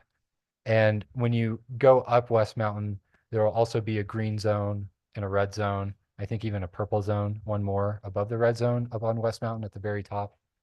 So part of the West Mountain Water Master Plan is identifying those boundaries, laying out water mains in the different pressure zones and tanks that serve them. Gotcha. So that's like a rough elevation line, essentially. It is, yeah. But it's determined by the location of the current yellow zone tank. It's pressure driven, so those lines may move by a few feet at this point in time. They're not mobile. You just can't pick it up and move it across or up the mountain or something like that. Got it. Right. The yellow zone is pretty well defined because the tank is in place. That makes sense. I think the only caveat I would add to that is, so the existing yellow zone tank is over in Rendezvous, if I'm not mistaken. Part of the West Mountain Water Plan would provide a yellow zone tank on West Mountain. So I think providing that tank there, you have, additional water source right on West Mountain, that would potentially shift that boundary a bit. Depends how it's engineered, yeah. Right. So again, those are some of the finer details that are being worked out. If you look at the FPDP that's in the packet, or the construction documents, you'll see that this West Mountain Filing 1 development is divided into 2 phases. Phase 1 is entirely in the yellow zone, while phase 2 is in the green zone, and they're served by those separate pressure zone water mains, if that makes sense. So is this going to be serviced by the yellow zone? Again, partially by the yellow, partially by the green. At least that's how it's currently shown on their plans. These two, This 10W and 11W is going to be split? correct. Yes. The hydraulic gradient line does bisect the subdivision. So does he have to wait and build the yellow tank in order to get the yellow zone up and running so that services that particular area? I guess so. At the conclusion of this, I certainly would invite Clark to speak more to this, but my understanding is that those details are being finalized through the West Mountain Water Plan. I'm certainly not the most knowledgeable to speak on it. It may be possible that phase 1 of this development could be served by the existing yellow zone tank over in Rendezvous, or it may be that the yellow zone tank on West Mountain needs to be built to even serve phase 1 of this development. Frankly, I'm not certain of that, and I don't think we'll have the answer until the West Mountain Water Master Plan is finalized. Thank you. Yep. So just to make sure I understand, this is the FDPD, and we're being asked to approve that, but upon approval, it's still contingent on adoption of the water master plan. Absolutely. Yeah, and it's not just the FPDP, it's the plat that subdivides this land into the right of way for the roads, the lots, the open space tract. But absolutely right. I think the annexation agreement is very clear here. That we need to have that water master plan approved before these can officially be approved. And I view official approval as them being recorded in the Grand County land use records. Certainly, this is a step in that approval process, an affirmative vote by the board, but we can hold off on recording and therefore finalizing the plat and the FPDP until the water master plan is also approved. Is there a deadline on the recording?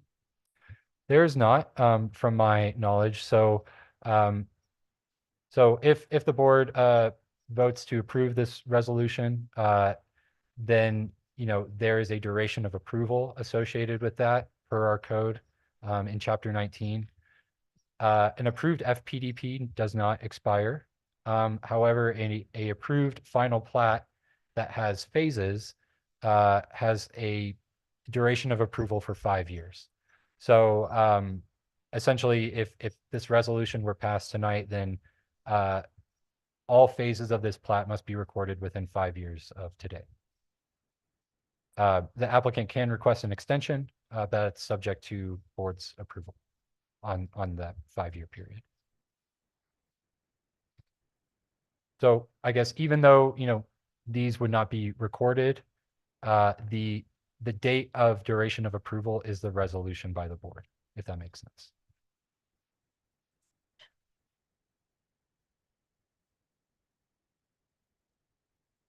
So it won't be recorded until the master plan, the water master plan is finalized, and then if that's copacetic, doesn't have to come back before the board.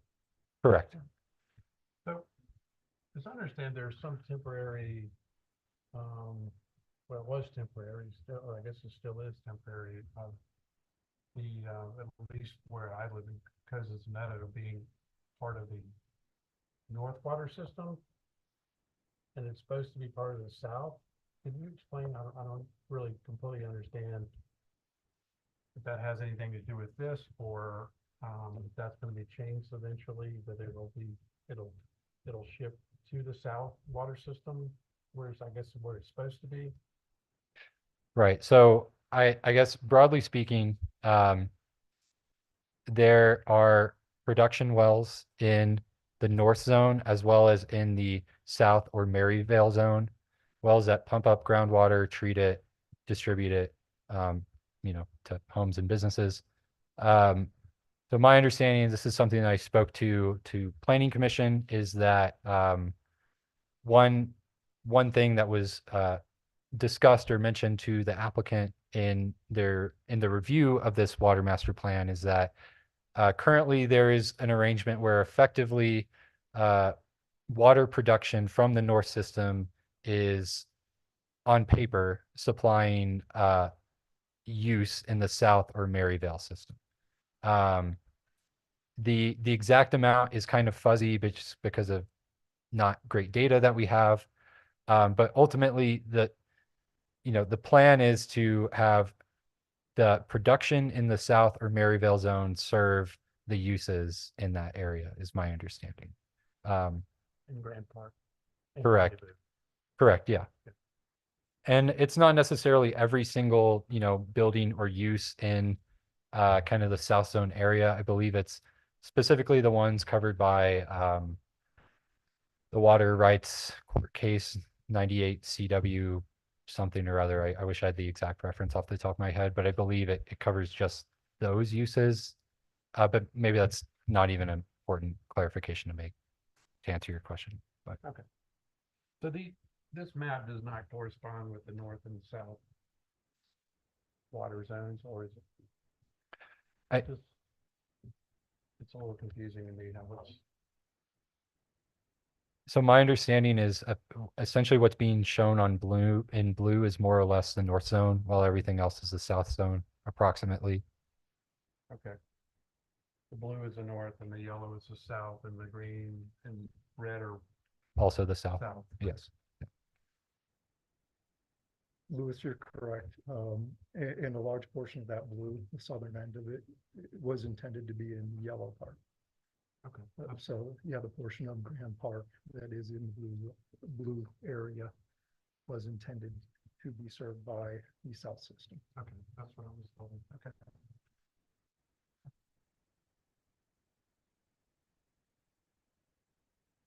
So ultimately, staff's recommendation is to approve this resolution with the conditions listed. Um, Condition of approval number 1 is effectively just address all pending referral comments. The applicant did resubmit plans to address the comments that we provided in the initial round of the final plat review. Those were sent out, town engineer, applicable referral agencies. They've all provided me back with their review comments. And in reviewing the comments from others, as well as a few minor planning comments that I had, they're all frankly very minor things. So the vast majority of the comments that were provided that are in the packet have been addressed. But we will continue to work with them in the weeks ahead just to address the final remaining ones. Condition of approval number 2, again, that's the primary one with regards to the West Mountain Water Master Plan being approved before either the final plat or the FPDP for this development are recorded. And then the other conditions of approval are just kind of fairly standard or typical ones, that the applicant execute and enter into a development improvements agreement with the town, finalize the address map for every lot in the development, assigning it a street number and things like that. Are there any further questions or comments? I guess I have a question on how this plays out. We approve this tonight, we get a master plan that says even the yellow zone needs another tank. How does that affect, if the effective date starts with this ordinance or our approval, when, a tank can be a few years. So Sure. I'm wondering if we have the cart before the horse, ask for approval before we have a master plan in place that might say there's improvements that could eat up his entire window for development. I think that's a good point. I do think in some ways the applicant put themselves at that risk, and the town processed the application as is. Maybe initially not realizing that provision of the annexation agreement. I will say to, that we will certainly work with the applicant to try to finalize this master plan as quickly and expeditiously as possible. Again, I think the meeting that was had on May 24th was very positive, and it could be possible that that master plan be finalized within the next few weeks to a month or two. And that wouldn't put them too far behind, if that plan was already approved. So Is that master plan a staff approval or is that a board? it is a staff approval is my understanding. Okay. So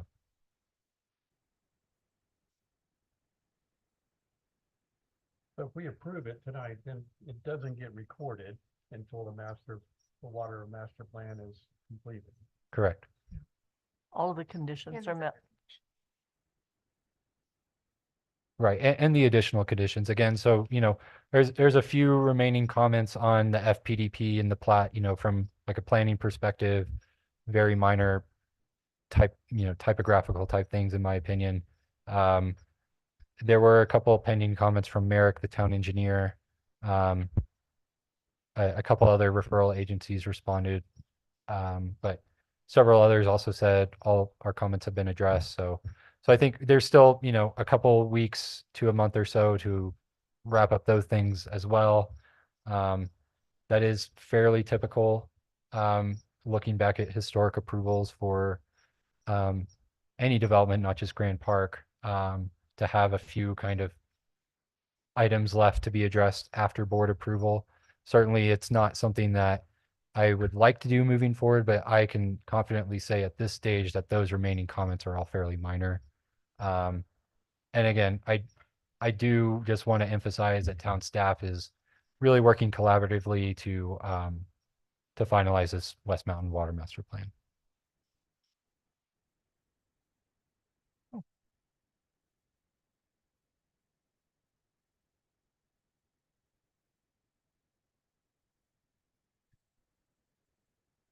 Are there any more questions from the board?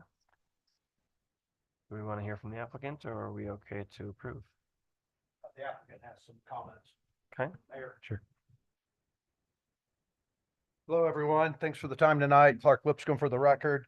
First of all, I just want to address a comment for the record that was made by Garrett that the acreages and it's regarding the 2005 PDD. That's a guide. Says this is a guide. The acreages are a guide. And section 4.3 of the annexation agreement clearly expresses that the acreages are a guide. So the statement that he made that, you know, this is all that can be developed in a certain plan area is not a correct statement in accordance with the annexation agreement and section 4.3.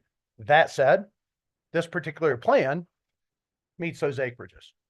Okay. But I want to be clear for the record that the 05 PDD is a guide and 4.3 of the annexation agreement, critical paragraph, makes that very clear.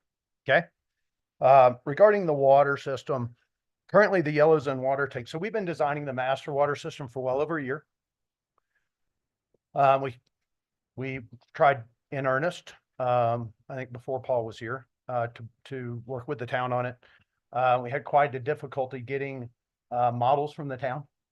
So we designed in a vacuum using the Grand Park Rendezvous models. We designed Rendezvous. I built the yellow zone tank.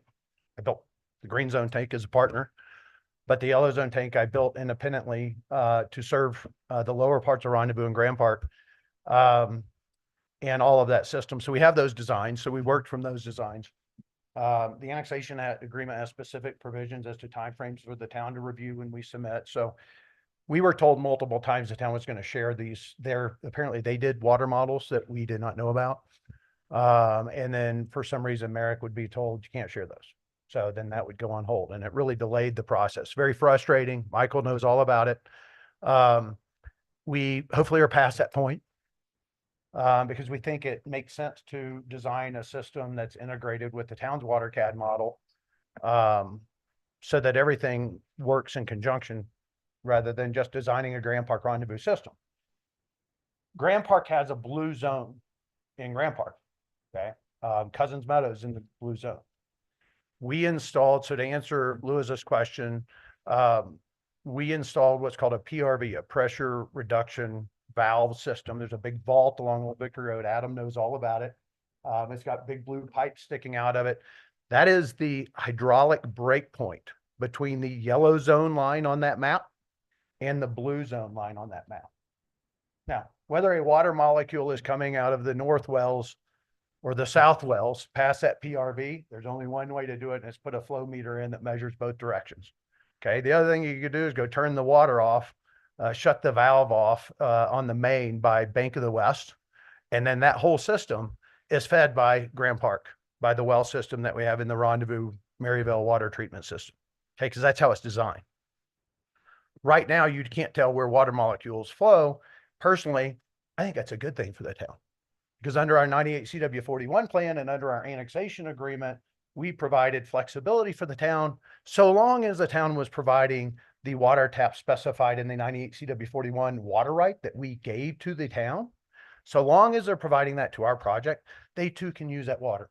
Okay, so I like to liken that to the Denver Water Board analogy. Do you think Denver Water Board segregates each parts of its system with respect to each specific water right? Absolutely not.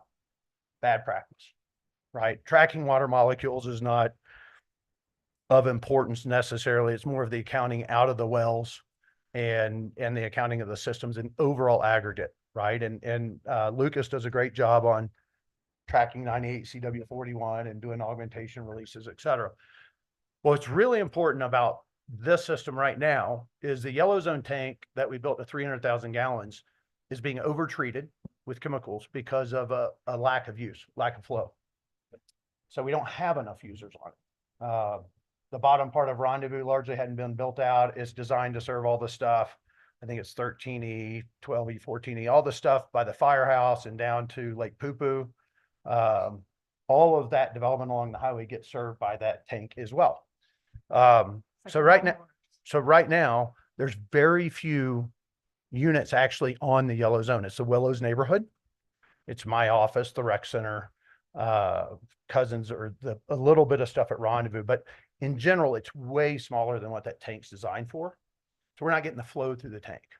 So one of the designs that we're working on would be to use that yellow zone to serve this whole neighborhood, 10 and 11W, with a minor pumping station that ultimately would then come out, get replaced as the system's built up the hill. So what the meeting last week was about, I wasn't there, I let my team handle it, is basically trying to manage through phasing of that master system. So we provided those plans to town. They have 30 days under the agreement to review them. Paul rightfully asked for a 7-day extension, which we gave him to complete the review. We got their comments. And then we've been working on it since, but we still didn't have this model. And so in those comments, they're referencing all these models we don't even know about, guys. Like these, really, these exist? Can you share them with us? I hope that at the meeting, they all agreed last week that, yeah, they're sharing. I think you were in the meeting, Michael. But yeah. So big picture from an ideal perspective, and I'm going to leave it to the engineers to figure it out. We'll build all 72 of these lots, serve them with the yellow zone with a pumping station very similar to what we have at the top of Rendezvous, where we have the red zone today.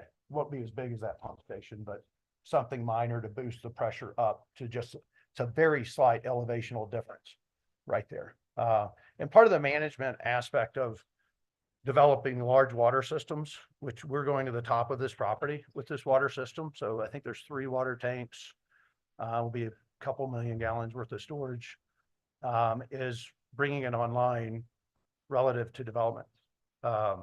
Granted, it all feeds down here. So it could literally, if your blue zone tank blew up tomorrow, you've got water for the town of Fraser coming from Grand Park and Rendezvous. That's a really good thing. But I think the notion and questions, I've heard this before, is we're being served by the north zone. Well, let me explain something to you. We're serving a lot of properties out of the Grand Park system that predated 98 CW 41 in Grand Park. Okay. So think about it. The church, Cousins Museum, the bowling alley theater is actually not part of 98 CW 41. It's a McConnell property, right? There's a lot of them. I just helped Lucas on the commercial properties list in the accounting to say, these are part of 98 CW 41. These other ones aren't. They're part of the town's water rights accounting and its water system. And under the Great and Growing Cities doctrine, you guys have rights with respect to your water system that frankly do that. You get a lot of flexibility in where the water molecules go. It's to your benefit. So I don't encourage separation of systems. I don't encourage additional PRVs when they're unnecessary. You're literally separating the same pressure zone. That makes no sense. And it's not logical, nor do I know anywhere in the state that does that. And my water lawyer represents a lot of municipalities, and I think he'll back me up on that. So I would just say, I think we're doing what's best for the town in terms of the system design. And it's a great system. Right now we have plenty of well capacity. And the next piece of this and what they're working on now is, at what point do you bring on another well? Right, we already have test wells dug. We've got tests on them. We've got, it's easy to put the wells in. We have the rights for them, et cetera. It's just a function of, does the town really want to operate and care for things that frankly, it doesn't have the need for today? It's probably not in the economic interest of the town. So we got to be a little bit of balanced, I guess I would say, as to how much we bring on when, and operationally what works in the context of the development needs that exist for both Rendezvous and Grand Park. Frankly, Rendezvous could bring on a bunch of stuff. I don't know that they are, but they could. Tomorrow, I'd be like, oh gosh, we might be in a scramble to put in another yellow zone tank. But right now today, I don't think there's any huge urgency. And I think the civils will work that out, that bringing on another yellow zone tank might not be hugely beneficial immediately. to the town. So, but I'm gonna leave it to the guys that's what they do for a living. And hopefully, Louis, that answers, the question you have about the blue zone and where the water for your house might be coming from. Yeah, I mean, I asked that because yesterday I was walking by there and Lucas was out there with his gang and they were doing the testing on that exact. The PRB. Yeah, Oh, good. and he said some things that I didn't completely understand about the yellow zone. He was concerned about, I guess, the yellow zone tank being adequate for what you're building up the mountain or something. I don't know, but anyway, I just want to make sure you're committed to getting that all that worked out before we, approve this. That all that. Well, I guess my point of telling you the long story of the history is, I think it would already be done if we'd had the models. So so- Paul's talked to me about this system. Teresina and Merrick and Paul, Lucas, their teams, they've had really good conversations. I think they're getting a lot of headway on this. Ultimately, the town is going to own and operate this system. So the importance of us doing our due diligence to make sure that it's adequate for the development that's being proposed and the master plan for the rest of West Mountain is adequate. And they're integrating a modeling system with that. That is a town's modeling system. I understand that as a developer, bringing on a large system, you want to have access to the entirety of the town's water model system. That is not something that is a typical practice, is ever a practice to our understanding. You can feel free to ask your water attorney that question, but that is not something that any developer who's coming onto the town is purview to. We have a responsibility to the community, to our residents, to ensure that we're maintaining and protecting and providing adequate water. So that is something that they are working on with. Paul's saying the discussions are going really well. They're having really good conversations. They're working through these problems, different challenges, but they are looking to adopt a water master plan that is going to serve the development, keep the south system serving Grand Park, which is the intention and the requirement per the annexation agreement is that the south system serves Grand Park and that you don't have the north system serving Grand Park. My understanding is a lot of those homes that came online that were initially built, the water system wasn't quite ready yet, and an ask was made to bring the north system to serve that area until that area could be served by the south system. We have development plans for Victoria Village. We have developments with downtown. We have to provide development and water for the out-of-town service agreement for Byers Peak. So it's very important that we maintain the water capacity that we need on the north system to make sure that we're provisioning for those different developments. But I feel very confident. I've heard very encouraging discussions from Paul and his team that they feel like they have a really good approach to this. Merrick does a really good job with these types of water modeling. This is what they do. And we think that this approach is going to be beneficial and they will be looking at hopefully adopting this soon. So they all have an investment to get this done in a timely manner and to look at a phase that makes sense. And that is something that the town can maintain and feel confident in maintaining for that water system, but ultimately for the residents of Grand Park as well. So In Rendezvous. and right, It's both. It's a singular plant, and the uniqueness of us as a developer in Fraser is we are building the plant, hence the plant investment fees. We build the plant, okay? I actually proposed at the very beginning, Merrick, why don't y'all design it? I'll pay you for the design. And the town's like, no. That would have been a lot easier for exactly what you said. But it's just really hard to literally, our guys do a design, submit it, and we get comments that are referencing some water model that we're not privy to and don't have access to. And it's like, oh my God, how do we add on to this plant if, you're kind of like the secret plan that's over here. So that's been kind of interesting to deal with. I think hopefully they're through it. But I don't know of any developers other than us that are building the water plant that is given to the town, right? And in this town, in the town of Fraser. So I think that's unique and certainly. you have the entirety of Cooper Creek annexation. They are building their own water system and they are bringing it and deeding it to Grant County. Do you think Winter Park shared the water model with them, Michael, and did it timely? Probably I wasn't not. a part of that process. Probably Clark. they did. But what I So- can say is But I that's think what we're it's on a good about, track for Michael, this, so we're is gonna get it done. the bottom line is we've got a condition here that would have easily been met if we were getting the materials necessary in a timely fashion that should have been provided. It's that simple. And that's why I want your board to understand that situation. It's not like we just started designing this master plan for this water system a few months ago, right? So I need them to understand that it's very difficult and has been going for over a year and very costly to go back and forth repeatedly when you can't get all the information. Okay. And if you want the rendezvous stuff and Grand Park stuff just served with that system, go shut the valve off on the main at the bank and then figure out how you're going to get water to the church and all the other stuff out of the system. And think about that, Michael. Okay. Because I understand your concerns for Victoria Village. I have a concern for the whole community and how the entire system operates. I'm not focused on one little specific area. Because a system that I'm designing can actually feed the entire town if it has to. So understand that. Okay. Any other questions for me? Yeah. You were talking about a temporary pump station to Yeah. mechanically pressurize that. I'm just curious as to how that plays out. Our experience, the mechanically pressurized system at the top, it's problematic, it's expensive. Is that going to be a responsibility carried or liability carried by you? Is that going to be the town's responsibility to have a temporary pump station?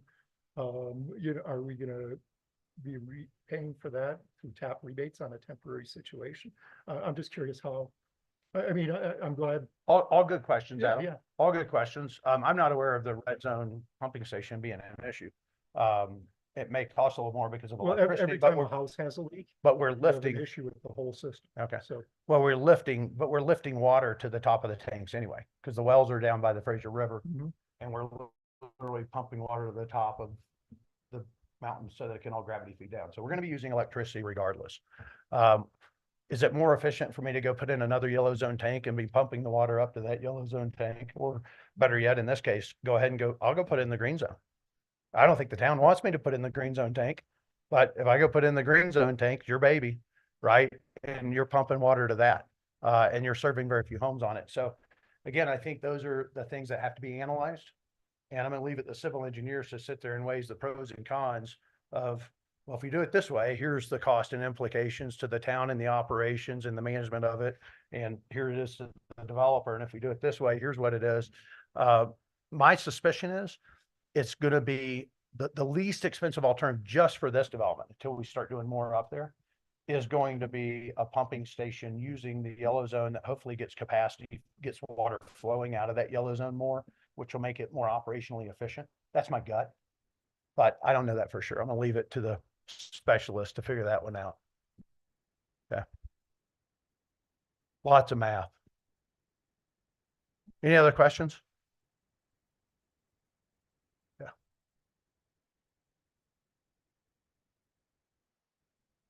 Okay. Well, I would entertain a motion to approve resolution 2024-0604, Grand Park West filing number 1, final plat and FPDP pending I would conditions. like to make that motion. Approve resolution 2024-0604 with conditions. I'll second. Any further discussion? All in favor? Aye. Any opposed? no. Thanks, everyone. Okay. Y'all have a good night. Good night. Thanks.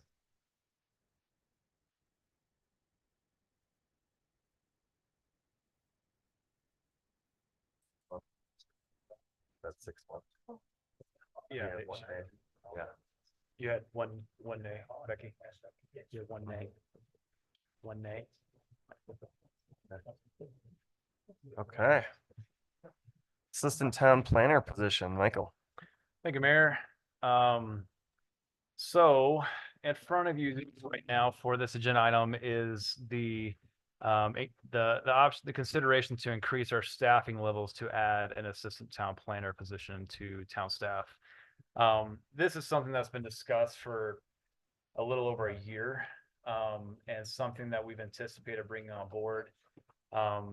We've gone through quite the process from the town standpoint as far as how we address land use development applications, planning, and different, just the variety of initiatives that our planner will work on. and looking at this, having Garrett get orientated with his position and get into this planner role. Garrett's done a tremendous job. I applaud him for what he's been doing. So what we're looking at doing is providing an assistant planner position that would really provide just a base of other than one in-house person to handle all this planning and zoning work. It's a lot of work.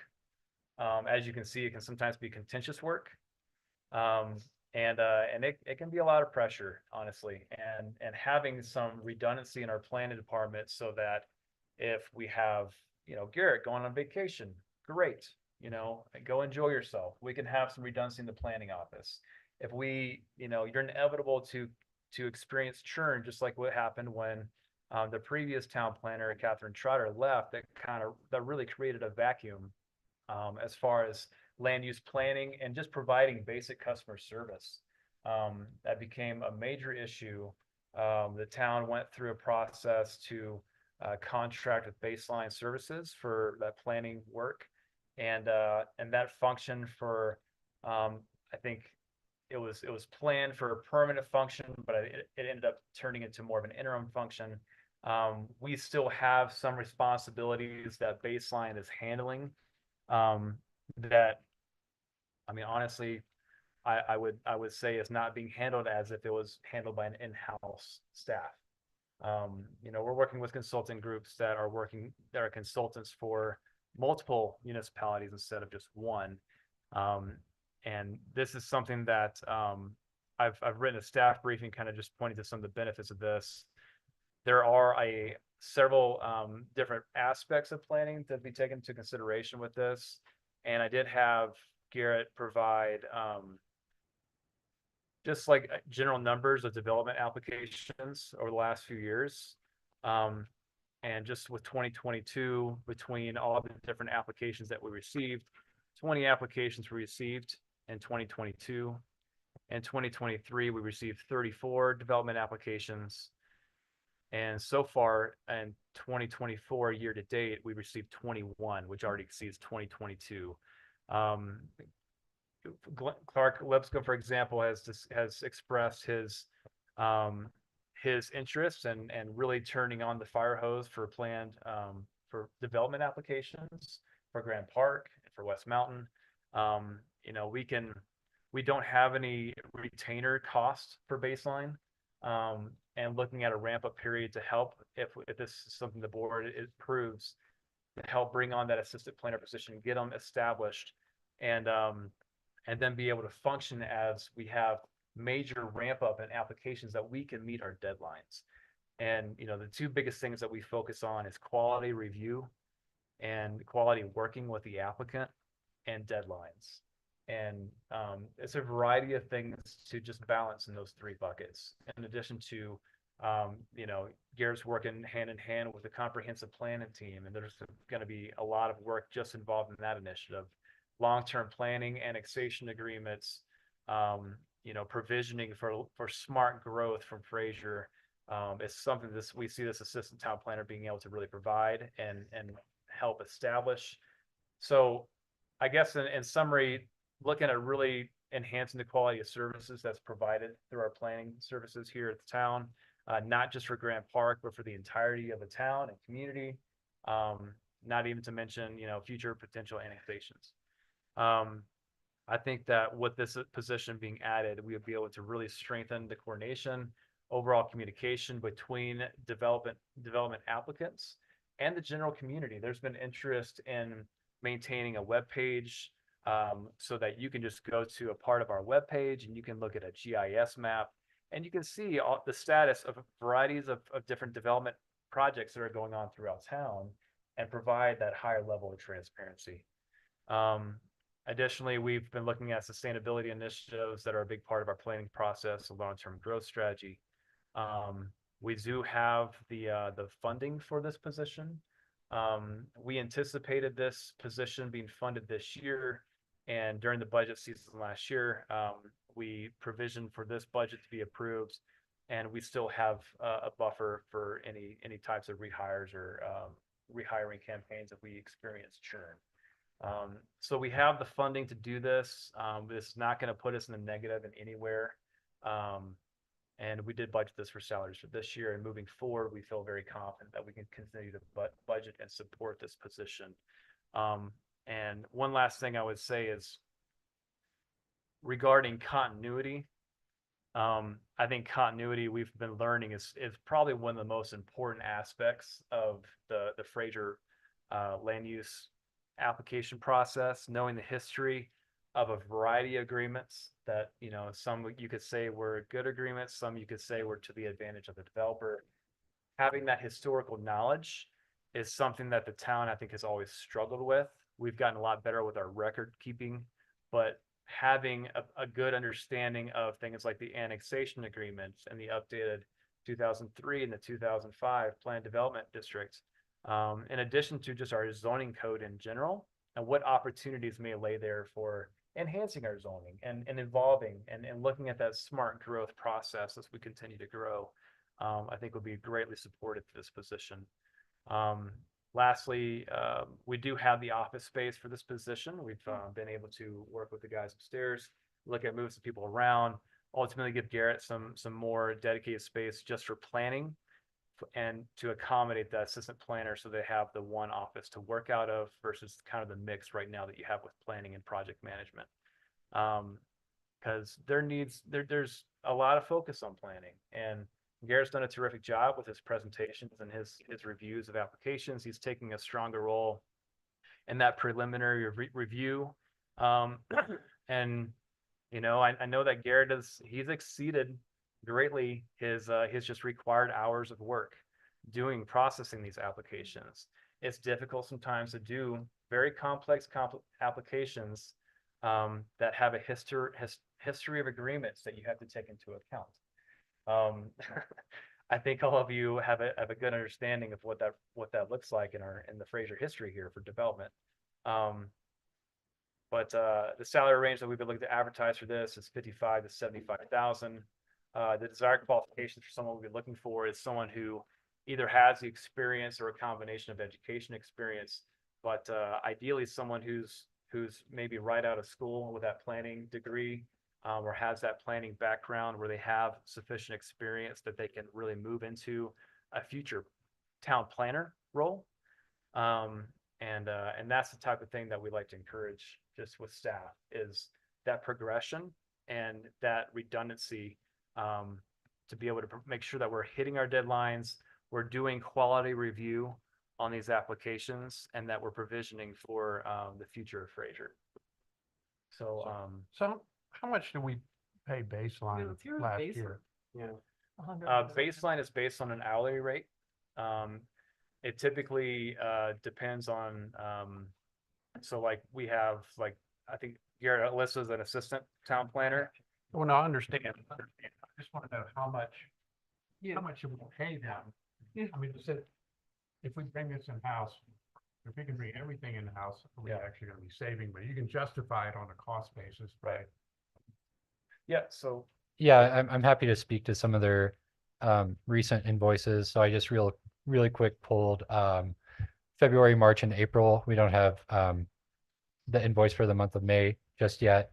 On average in those 3 months, Baseline's total invoice was around $7,700. Now that's split between administrative costs that the town absorbs and development review costs that are billed to developers who, you know, submit land use applications. So, and just looking at the administrative costs, it's around $3,600 a month on average, or roughly 47%, roughly half admin, half billed to developers. So, yeah. And I think We that's still time have last to use year. baseline even with the assistant town planner? I think we would keep them on just in case we have a massive influx of applications that need reviewed, because again, we're required per our code and per the annexation agreement for different developments that we have to meet certain timelines for review. And if you get rushed with several applications that all have to meet the same deadlines, that's where you run into a scenario where it makes sense to have that ability to ramp up and ramp down and pass through those costs to the developers. I think that would, I mean, that doesn't sound reasonable from the developer side, that they dump, a bunch of applications all at once and expect them to turn around. The issue is that it's Those are different tactics, yeah. developers. Yeah, Mhm. so. Yeah, it's just the timing of things. You might get something from, Cornerstone and 3 other things from somebody else. And incomplete packets and Right. submittals and those kind of things. Right. So, I think the goal is to move away from baseline, but to have them as a backup is perfectly fine. I think our last town planner got totally burned out, and that's why she left. And I don't want to see that happen to Garrett. Yeah, I So don't either. having somebody else that can help him out, I think makes a lot of sense. Do we have to make a motion? I'll make a motion that we approve hiring a new assistant town planner. I'll second. Any further discussion? All in favor? Aye. Any opposed?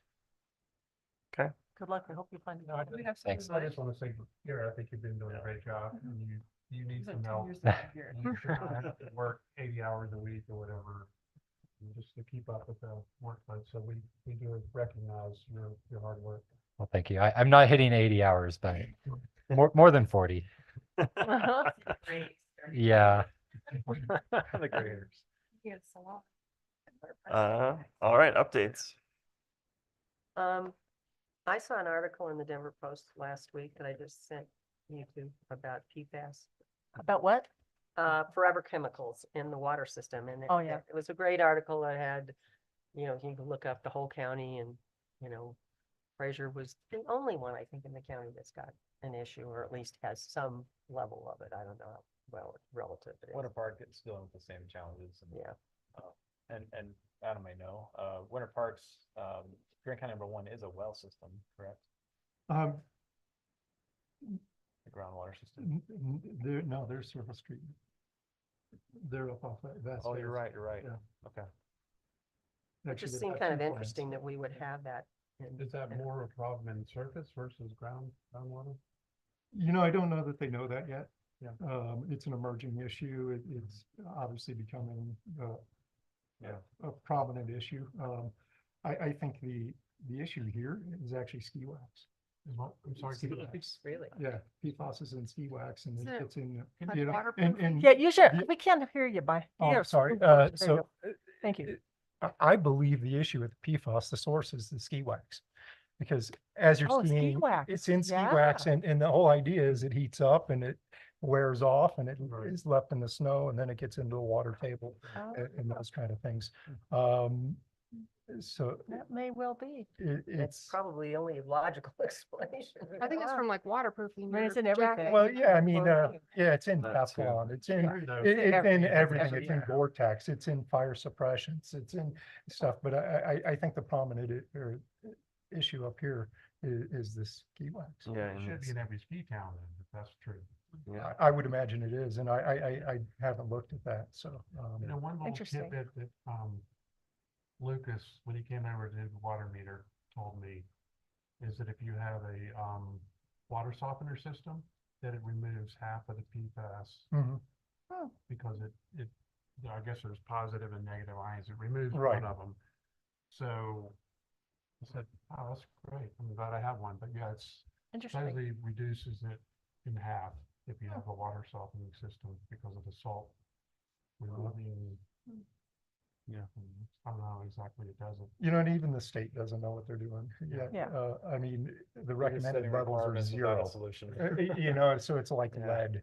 And it's They everywhere. set a limit that is so finite that it almost is impossible to Right, achieve. and they're regulating maybe you like know. 6 compounds and there's thousands of them, so it's Right. like, it's just the tip of the iceberg. Right. Well, we're seeing, my point is with Grant County #1 is that if there's an opportunity where we can share maintenance services or something along those lines, with equipment related to PFAS, if it can be the type of equipment that can work for both surface water and groundwater treatment, then that would be beneficial for both parties. I actually see that playing into when we develop our surface water rights. That's obviously going to be a treatment that we need to have in place at that time. So, Yeah. So our team's working on it for sure. The other thing I had is I went to the Winter Park, I guess it was an open house last week in the Forest Service, talking about their expansion plans. And I read all the letters today, and there was some interesting letters about people saying, you know, don't add anymore, don't do anything different. We don't want anybody else to come, so please stop it. And then there's, why would you add on to a restaurant? You know, I bring my bag lunch, and there's only those only for the tourists, so forget that. And don't put a gondola to the beginner area because I needs to be over in Mary Jane. And so I think they need some support. So I'm going to pass this out. You go in and do your thing, and I would appreciate it if everybody wrote in because I think they need some support for this. So, Interesting. yeah. Can't believe people are against it. Well, I was shocked too, but it's, you know, if you just stop doing stuff, they won't come. Right, Yeah. right. Where's that gate? Yeah, well, we're trying to support local businesses. I guess we have the gate up. On Berthoud. Yeah. Sorry. So, I'll take one. yeah. Brian, I have a question on the letter here from you, that's the invite to the Fraser Valley Arts Collaboration Simple Coffee. Yes. Is this posted as a public meeting? Can all the board members attend, or should there be a bunch of board members? So I don't think the intent was to put this out through our public channels. It's really just if this is something that you're supportive of Brian and I doing, we can, because part of the draft of the letters, this is it's very much seen as a town initiative. The town dedicated the land to the Fraser Valley Arts. Because of the space that's available, I think Steve said that the max capacity is like, what, 50? Okay. If we were to put this out through like social media, I think the focus would kind of be missed. The focus is really looking at getting this out to interested stakeholders and members of the community who would be interested in directly financially supporting this art center So you're initiative. not focusing on board members here. Right. Okay. This is a targeted event, I would say. And my confusion earlier about the date, although we approved the agenda at the end, it says upcoming meeting Wednesday, June 27th. Wednesday's the 26th. Oh, yeah. Oh, it's Thursday. Thursday, So June 27th is what we. Thursday, June 27th is this. Yeah. The very last page of our upcoming, in our board, right after adjourn, then 15 minutes, Housing Authority, upcoming meeting, Wednesday, the 27th. So that's why I was So- confused. So So that needs to be, we already Thursday. approved Is the it. 26th It'll our be next the- board meeting then? No, it'll be But we Thursday, were the 27th. It is the The board 27th. meeting, Our board meeting. and this is on the 27th. Yes. But we don't have to Yeah. go to this. So we, Okay, good. yeah, Had Wednesday the 'cause- 27th. yeah, we've got planning commission on the 26th and then Oh. the board meeting on the third, the next day. So that is Okay. Okay. No, we get double duty. No. So lucky to have a board meeting. All righty. Okay. But, The 19th, everyone's gonna be at Sursa. oh, right. So Yeah, you're the only one. It's my birthday, I don't have a board meeting. So, like, anyway, I'm going to Rolling Stones on Wednesday. that was. Any other updates? I don't know if it's the right time to question. I've gotten a lot of emails from Taboo of new hires. Are we hiring that many people? Do we need that many gardeners? So Are the they gardeners, full-time or what? every year we budget for 6 seasonal gardener positions. So they're part-time, They're seasonal. part-time, they're seasonal. Well, I'm sorry, I don't think they're part-time. I believe they're full-time, right, Becky? Full-time. Full-time season gardeners. So basically, the way that I think about it is if we get all 6, Fraser's gonna look awesome. You know, if we get 4, you know, they're gonna work their butts off and this Fraser's gonna look great. But the more the gardeners that we have, the more they're able to do and plant and water all these different areas of Fraser, which takes a ton of work. And yeah, this is I think, what do you think, Becky, a 4-month position? Yes. Yeah, and we do have the budgeted amount and, I had a thought there and it's gone. Yeah, so I mean, it's a ton of work that they do. You'll see them all over the medians, all over the different parts of Highway 40 and throughout town. And there are some volunteers, right? Yep. What's that? There are volunteers as well, right? Yeah. There's, Yes, and I don't know if we're doing that this year. We did last year. We had volunteers. yeah, so Um, tomorrow afternoon, Okay, at the mural park, they're doing with the Blossom Brigade. Right. Their first event Oh, there. great. It is on our Facebook page, that is advertised. And people can sign up for that. And we typically have great turnouts for that. So for those big projects, we have these volunteer efforts that people can show up to and do. And we've had a lot of success with that. Yeah. People That's enjoy what I getting was out gonna there for a suggest. day and People few hours and volunteers. do some gardening. You get a free sun shirt I- to do it. Blossom Brigade. It is. would be all over the so Louis, one thing that I was thinking of, with the gardeners, typically we've had a group start and then we have one or two leave mid-season, so we don't have them the whole year. So it's nicer to have a big group and it keeps us going longer. Plus it keeps some of the stress off Kathleen. She's not having to do quite as much double duty. Yeah. So they're full-time, do we provide benefits? for them too? I'm sorry, what was that? No, there's Provide benefits? There's no benefits. There isn't an incentive bonus if they continue for multiple seasons. They get like a $250 incentive bonus to continue their seasons, and that builds over time. But no, there's no health benefits available through this, right, Becky? Right. Okay. So Motion to adjourn? I think that's when Lewis is touching your mic. Is that your mic? Yeah, it's Lewis's mic for sure. Yeah, everyone else.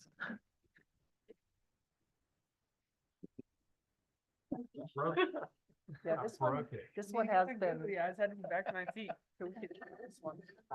Okay, Oh, no. there has been a motion to adjourn. Is there a second? I'll second.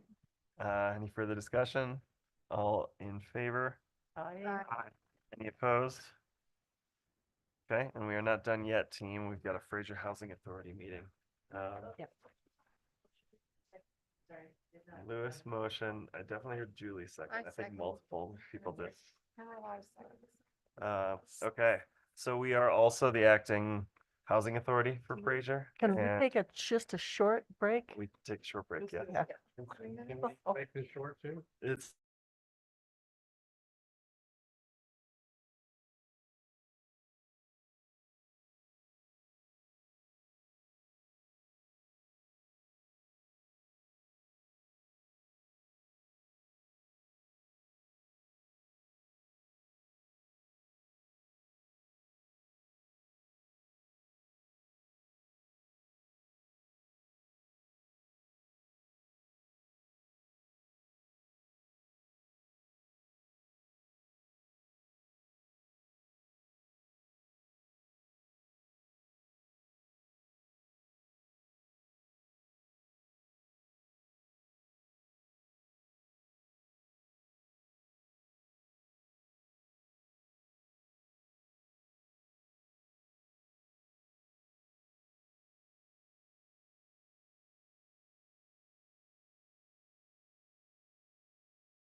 Oh, we're back on?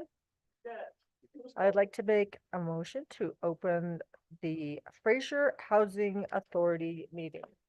Did I sign up for this too? You sure did. Yeah, it comes with the territory. All right. Calling the Fraser Housing Authority meeting to order at 8:32. Can I have a roll call? Katie Fisher. Adam Quickland. Peggy Smith. Julie White. Louis Gregory. Katie Souls. Brian Cirkvenick. Can I have an approval of the agenda? Which includes the consent agenda, discussion possible action on the approval of Stiefel for underwriting for Victoria Village, updates and adjournment. Brian, I think the agenda and the consent agenda will be two different. Are those typically two different?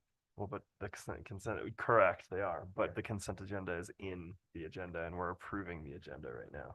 Okay. So Gotcha. then we move on to consent. Okay, I'd make the motion to approve the agenda with including the consent agenda. Well, you don't have to do that. Okay, We'll just approve the agenda. okay. Second. All right. Any further discussion? All in favor?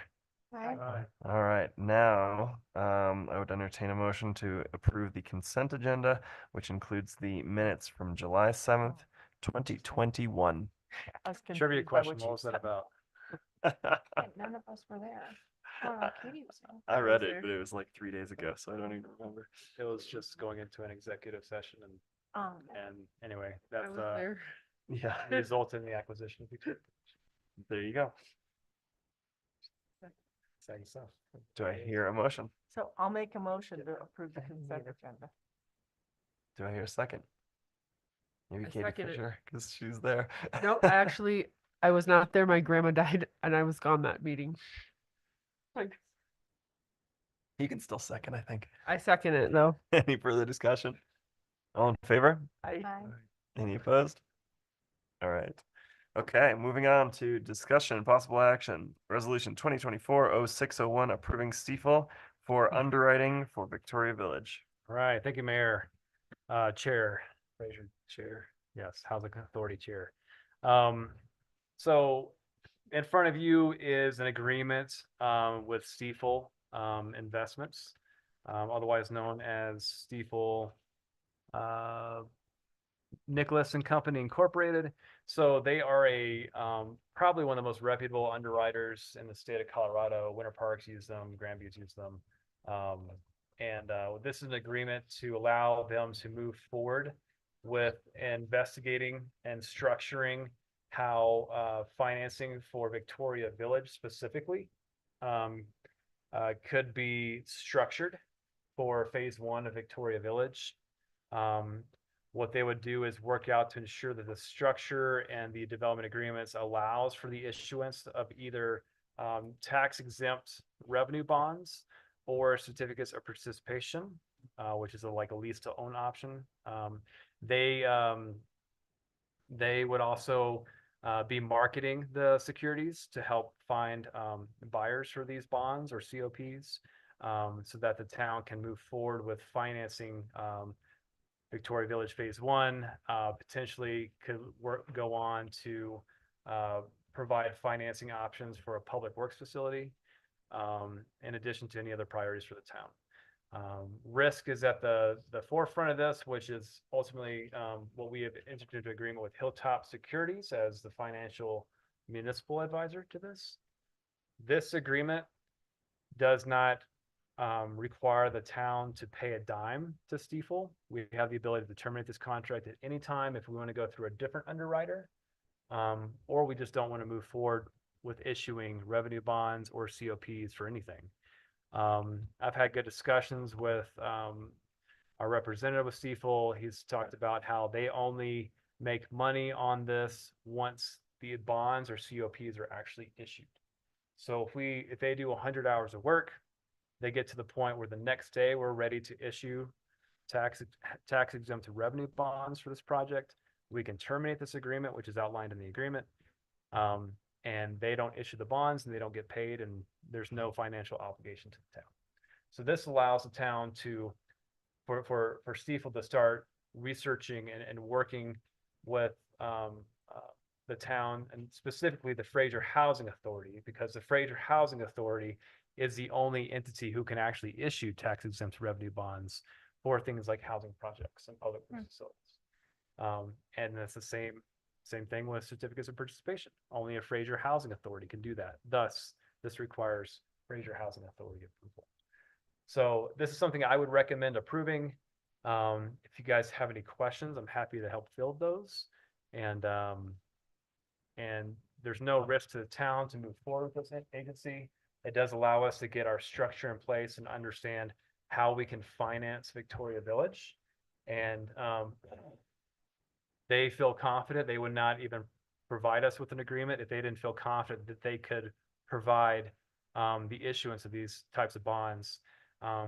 For housing revenue bonds with our current modeling, looking at about $25 to $27 million in housing revenue bonds. And we'll have a workshop about housing revenue bonds and certificates of participation at the board retreat from Hilltop Securities. So I recommend approval of this agreement.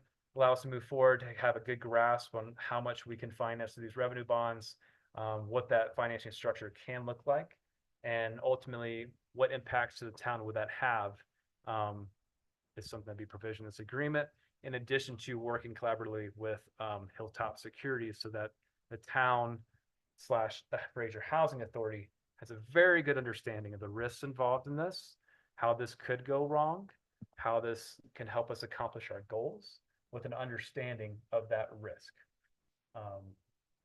But again, that once we move forward with the financing mechanism, that will come back to the board for approval before any dedicated revenues are realized by Stiefel Investments. So is that a reasonable rate of $12.50 per thousand? That comes up to be 325,000 or 312,000. Is that a reasonable rate, and who pays that? Does the town have to pay for that? Does it come out of the bonds?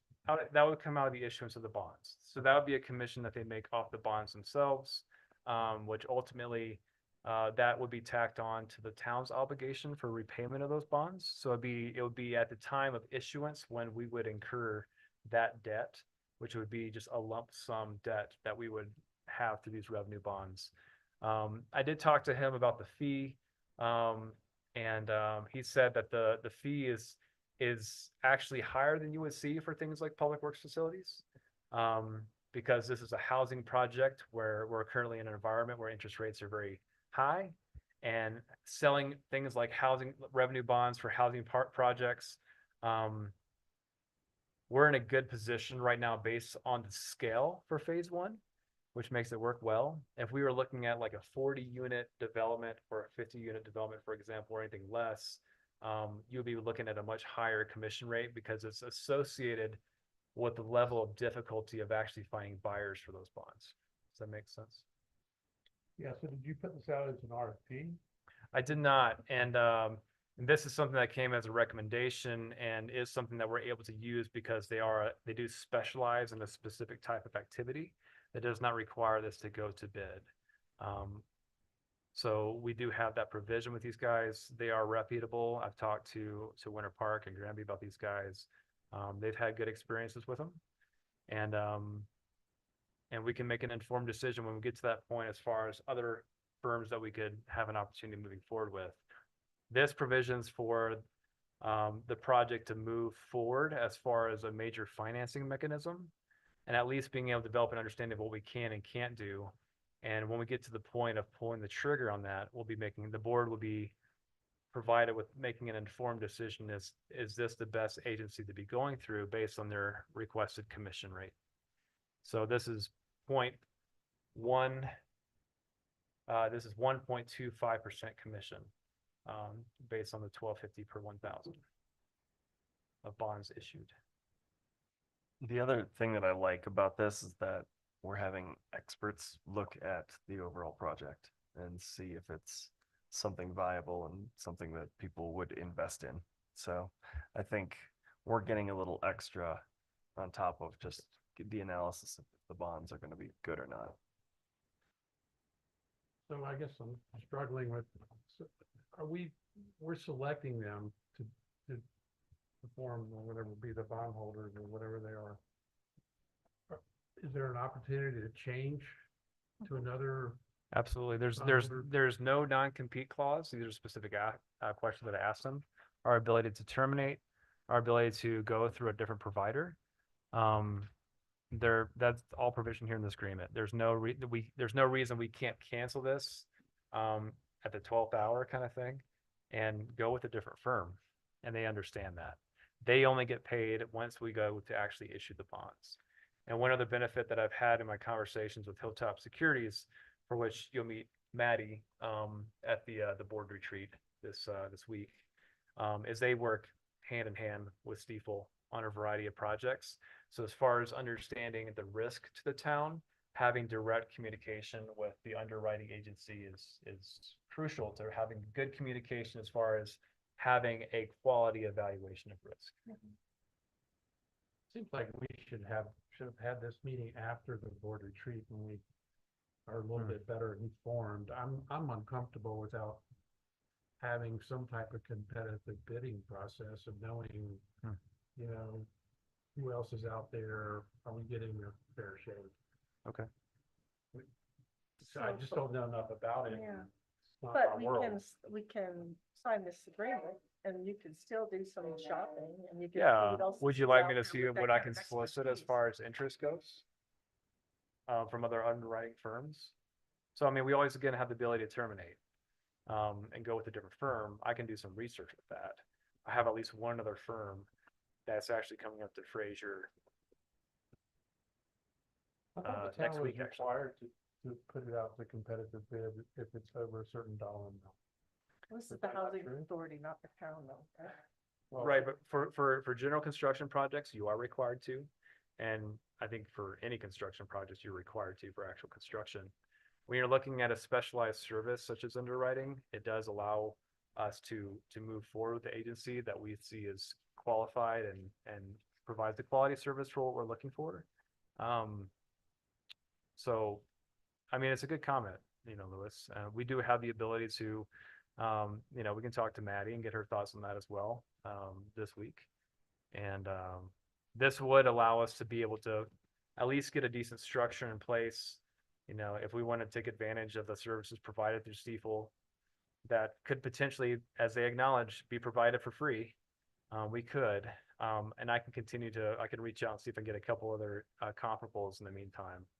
But this would just look to keep Victoria Village on track for funding to the point where I can have time to look into maybe a couple different firms and see what they would offer as far as compensation for that bond issuance.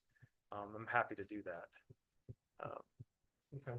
I mean, yeah, I would make a motion to table this until the next meeting until we have more information.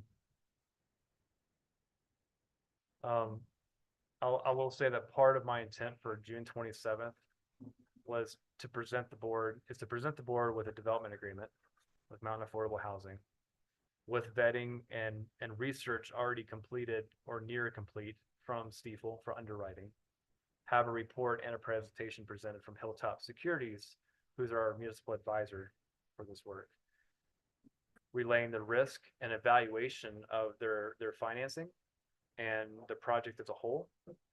And between those three items, being able to make an informed decision on the development agreement. But if that's something that we want to look at without research completed for the financing from Stiefel, that's something we can certainly do. It just delays that aspect of that vetting Yeah.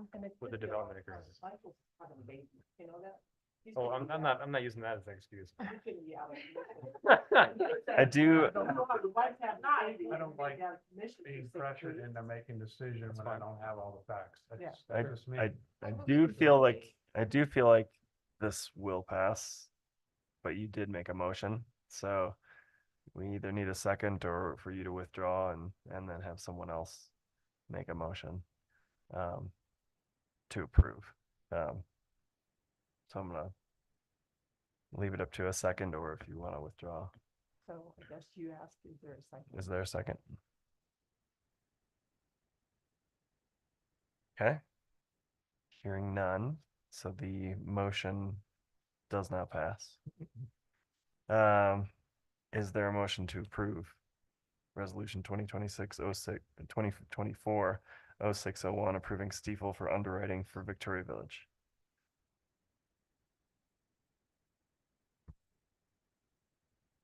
I will move to approve, with the understanding that, we're basically by approving this motion, we are gaining information and not committing to a fixed contract at a specific term. So I think it's more of an educational thing than we're entering into a long-term agreement. And they understand that as well. Mhm. Is there a second? Second. Any further discussion? Aye. All in favor? Aye. Aye. Any opposed? One opposed. Okay. So motion carries. Okay, updates? Can't imagine there are any. Is there a motion to adjourn? Move to adjourn. Further discussion? All in favor? Aye. Any opposed? Okay. Meeting adjourned. Thanks, guys. Um,